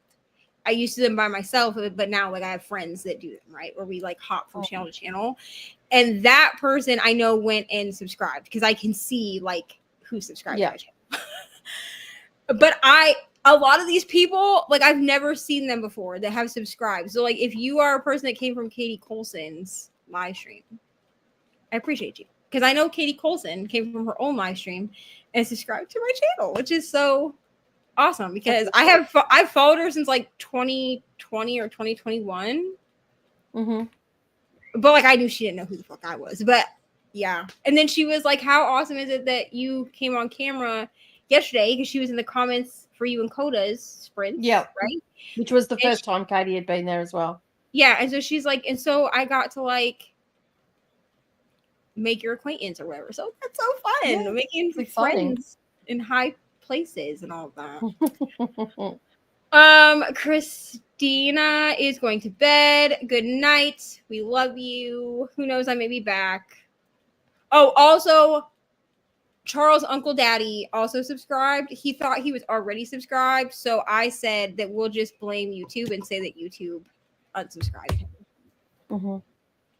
Because he was like, I thought I was subscribed. But sometimes I go onto channels that I know I'm subscribed to because they're my friends. It's really weird. And I'm not subscribed anymore, and I'm like, rude.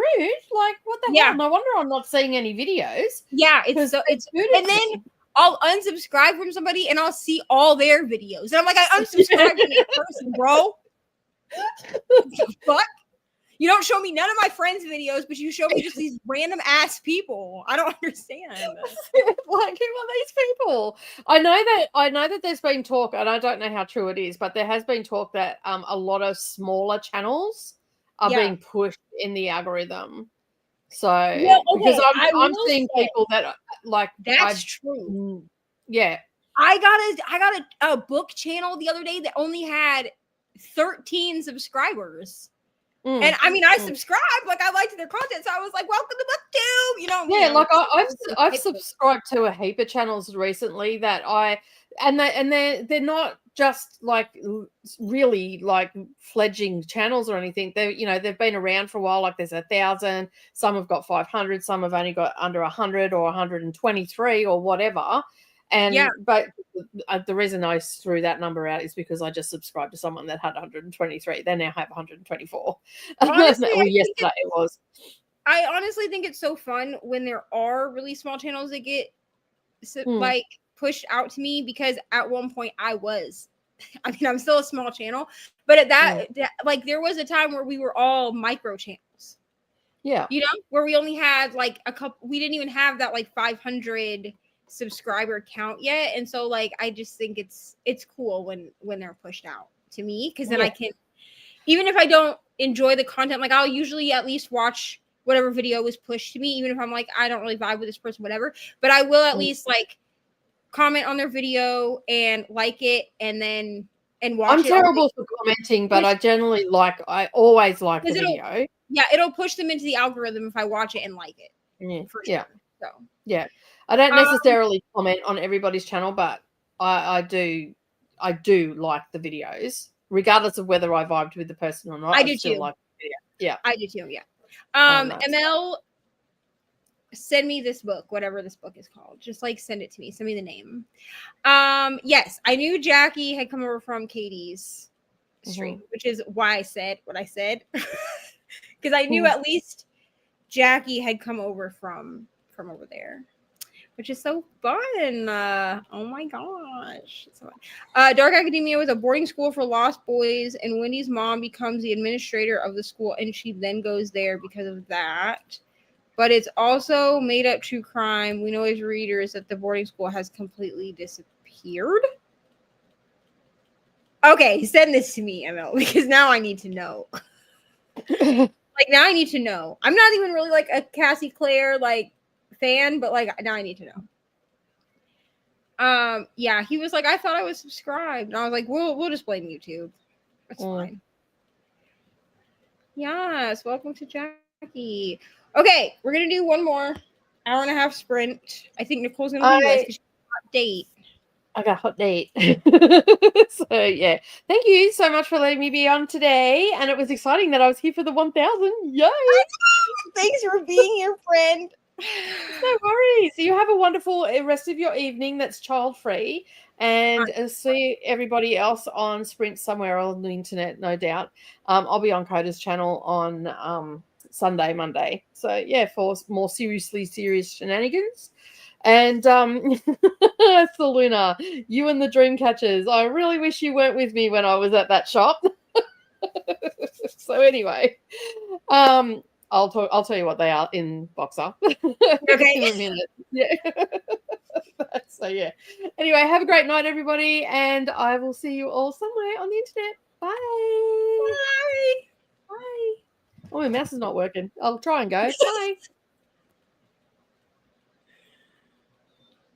All right, let me get this back up. We're going to do one more hour and a half sprint, friends. And then we'll do housekeeping, and then that will be it. So let me actually turn on the last sprint banner because I will forget. Here you go. And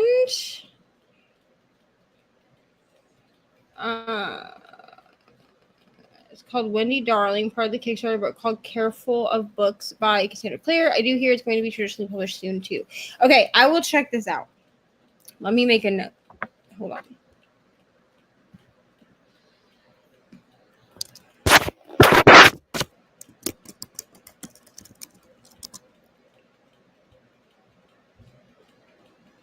Because truthfully, I don't mind supporting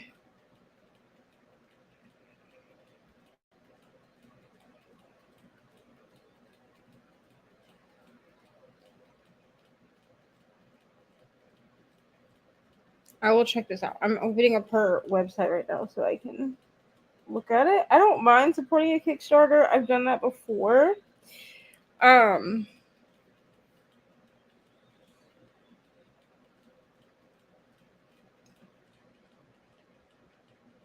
So we'll see. I'll look through this and see what I can find. All right, friends. We're going to do one more hour and a half sprint, and then we'll do housekeeping, and then that'll be it. So I will see everybody in an hour and a half.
Hello, friends. I made it to chapter 18 of my book.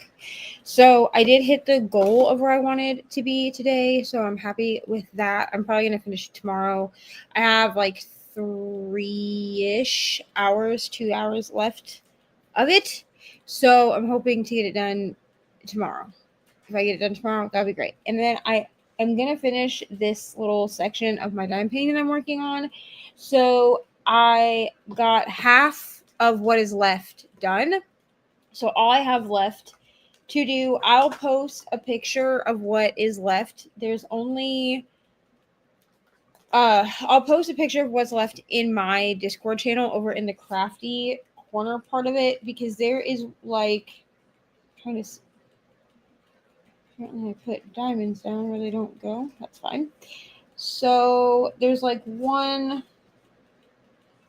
probably two like big, let me get my big papers out so I can see.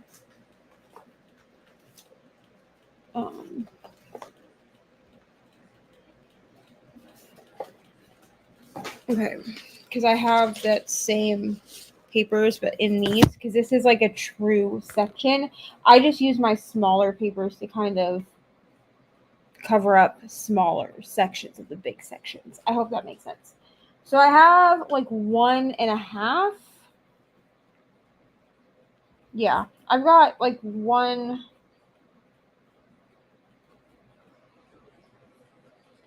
So I have like one sheet this size and then this much. So like from my finger this way left.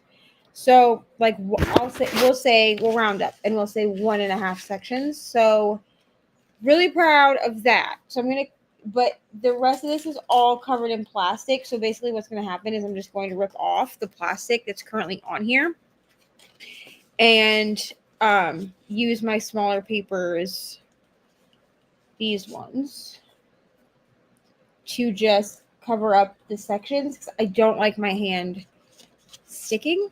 So I use the smaller papers to like actually section out what I will be working on because I am right-handed. So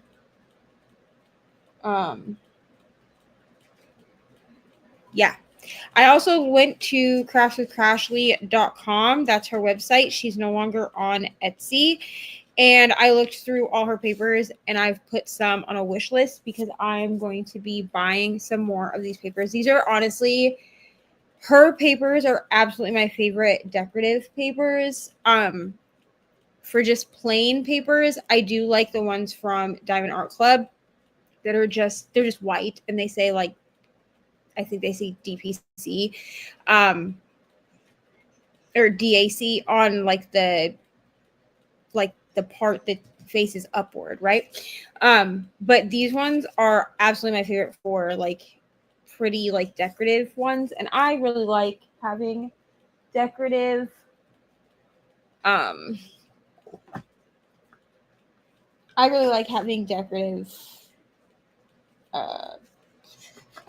what am I trying to say? Release papers. Yeah, I like having decorative ones just because I think that it makes it more fun for me to like take pictures and stuff like when they're covered.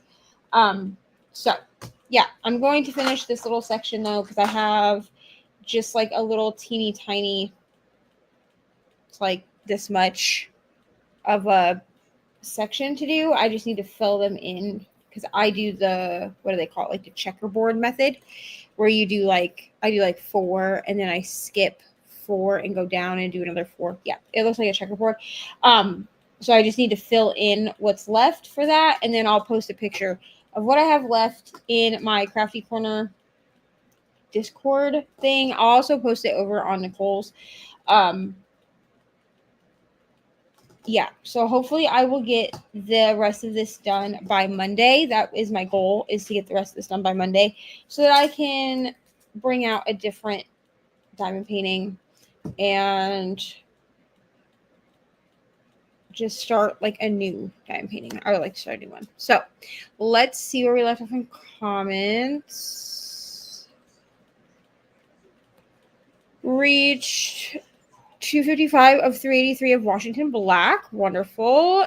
Selena's Kindle died, so picked up Outliner and said, your Kindle dying is literally the worst. I'm actually waiting for Prime Day to see how much of a discount I can get on a Kindle because Ari wants to trade in the Paperwhite that I gave her, and she wants her baby Kindle back, which is fine, but that means that I'm going to turn in my Paperwhite and I'm going to order my own baby Kindle because I love having a smaller Kindle. It's just great for like bedtime and stuff. So, and it's also great if I'm like leaving the house, like if we're just running an errand somewhere. So, but yeah, your Kindle dying is the worst.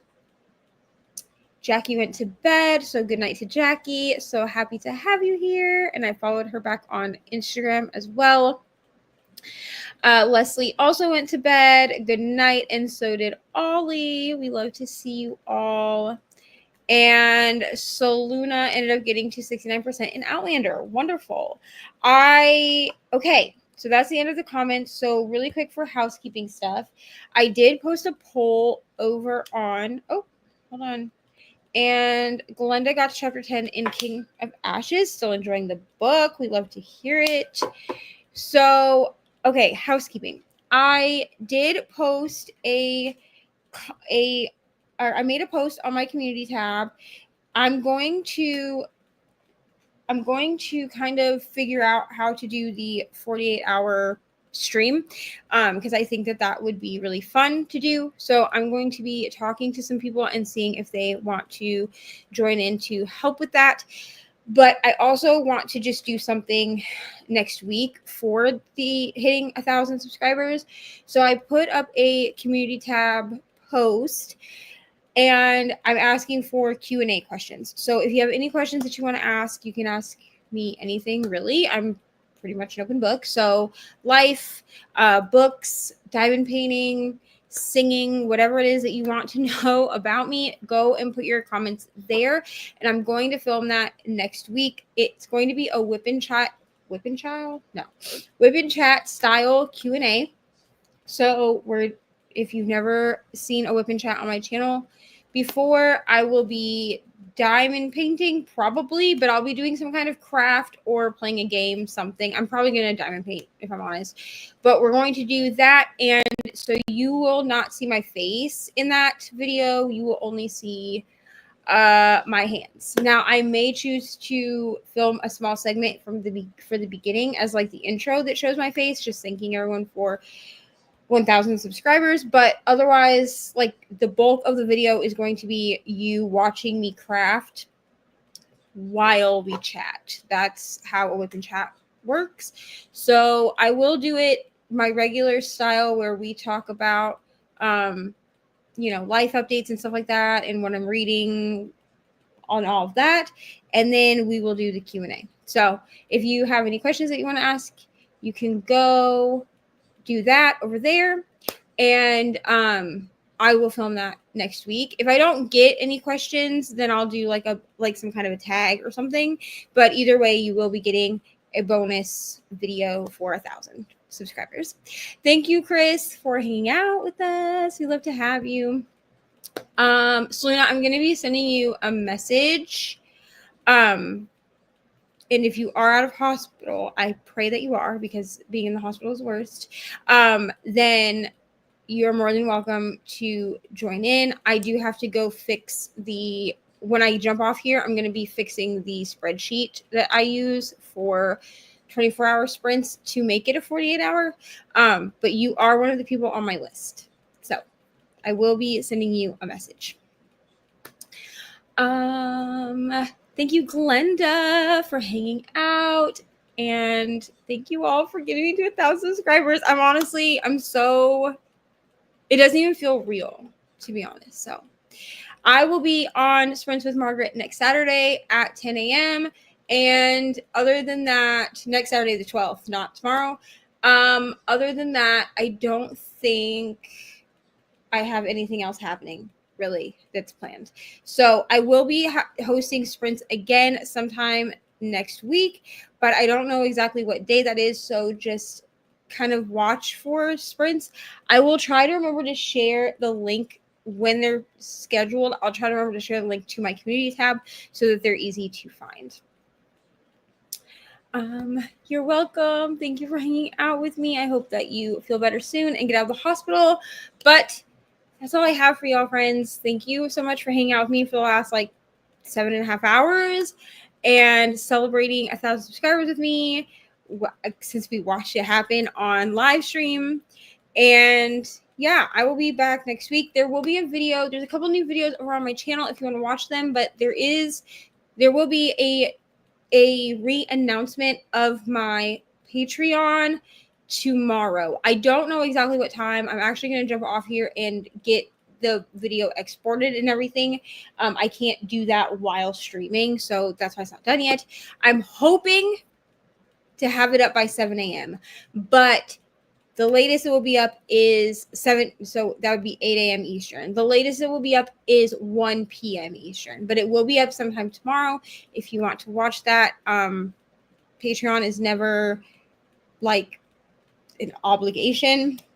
It's never like a mandatory thing, but in case you want to join, I'm relaunching that. So that's all I have, friends. So thank you for hanging out with me. And I will see y'all somewhere on the internet very soon. Until then, have a wonderful day, night, evening. And thanks for hanging out with me. Bye.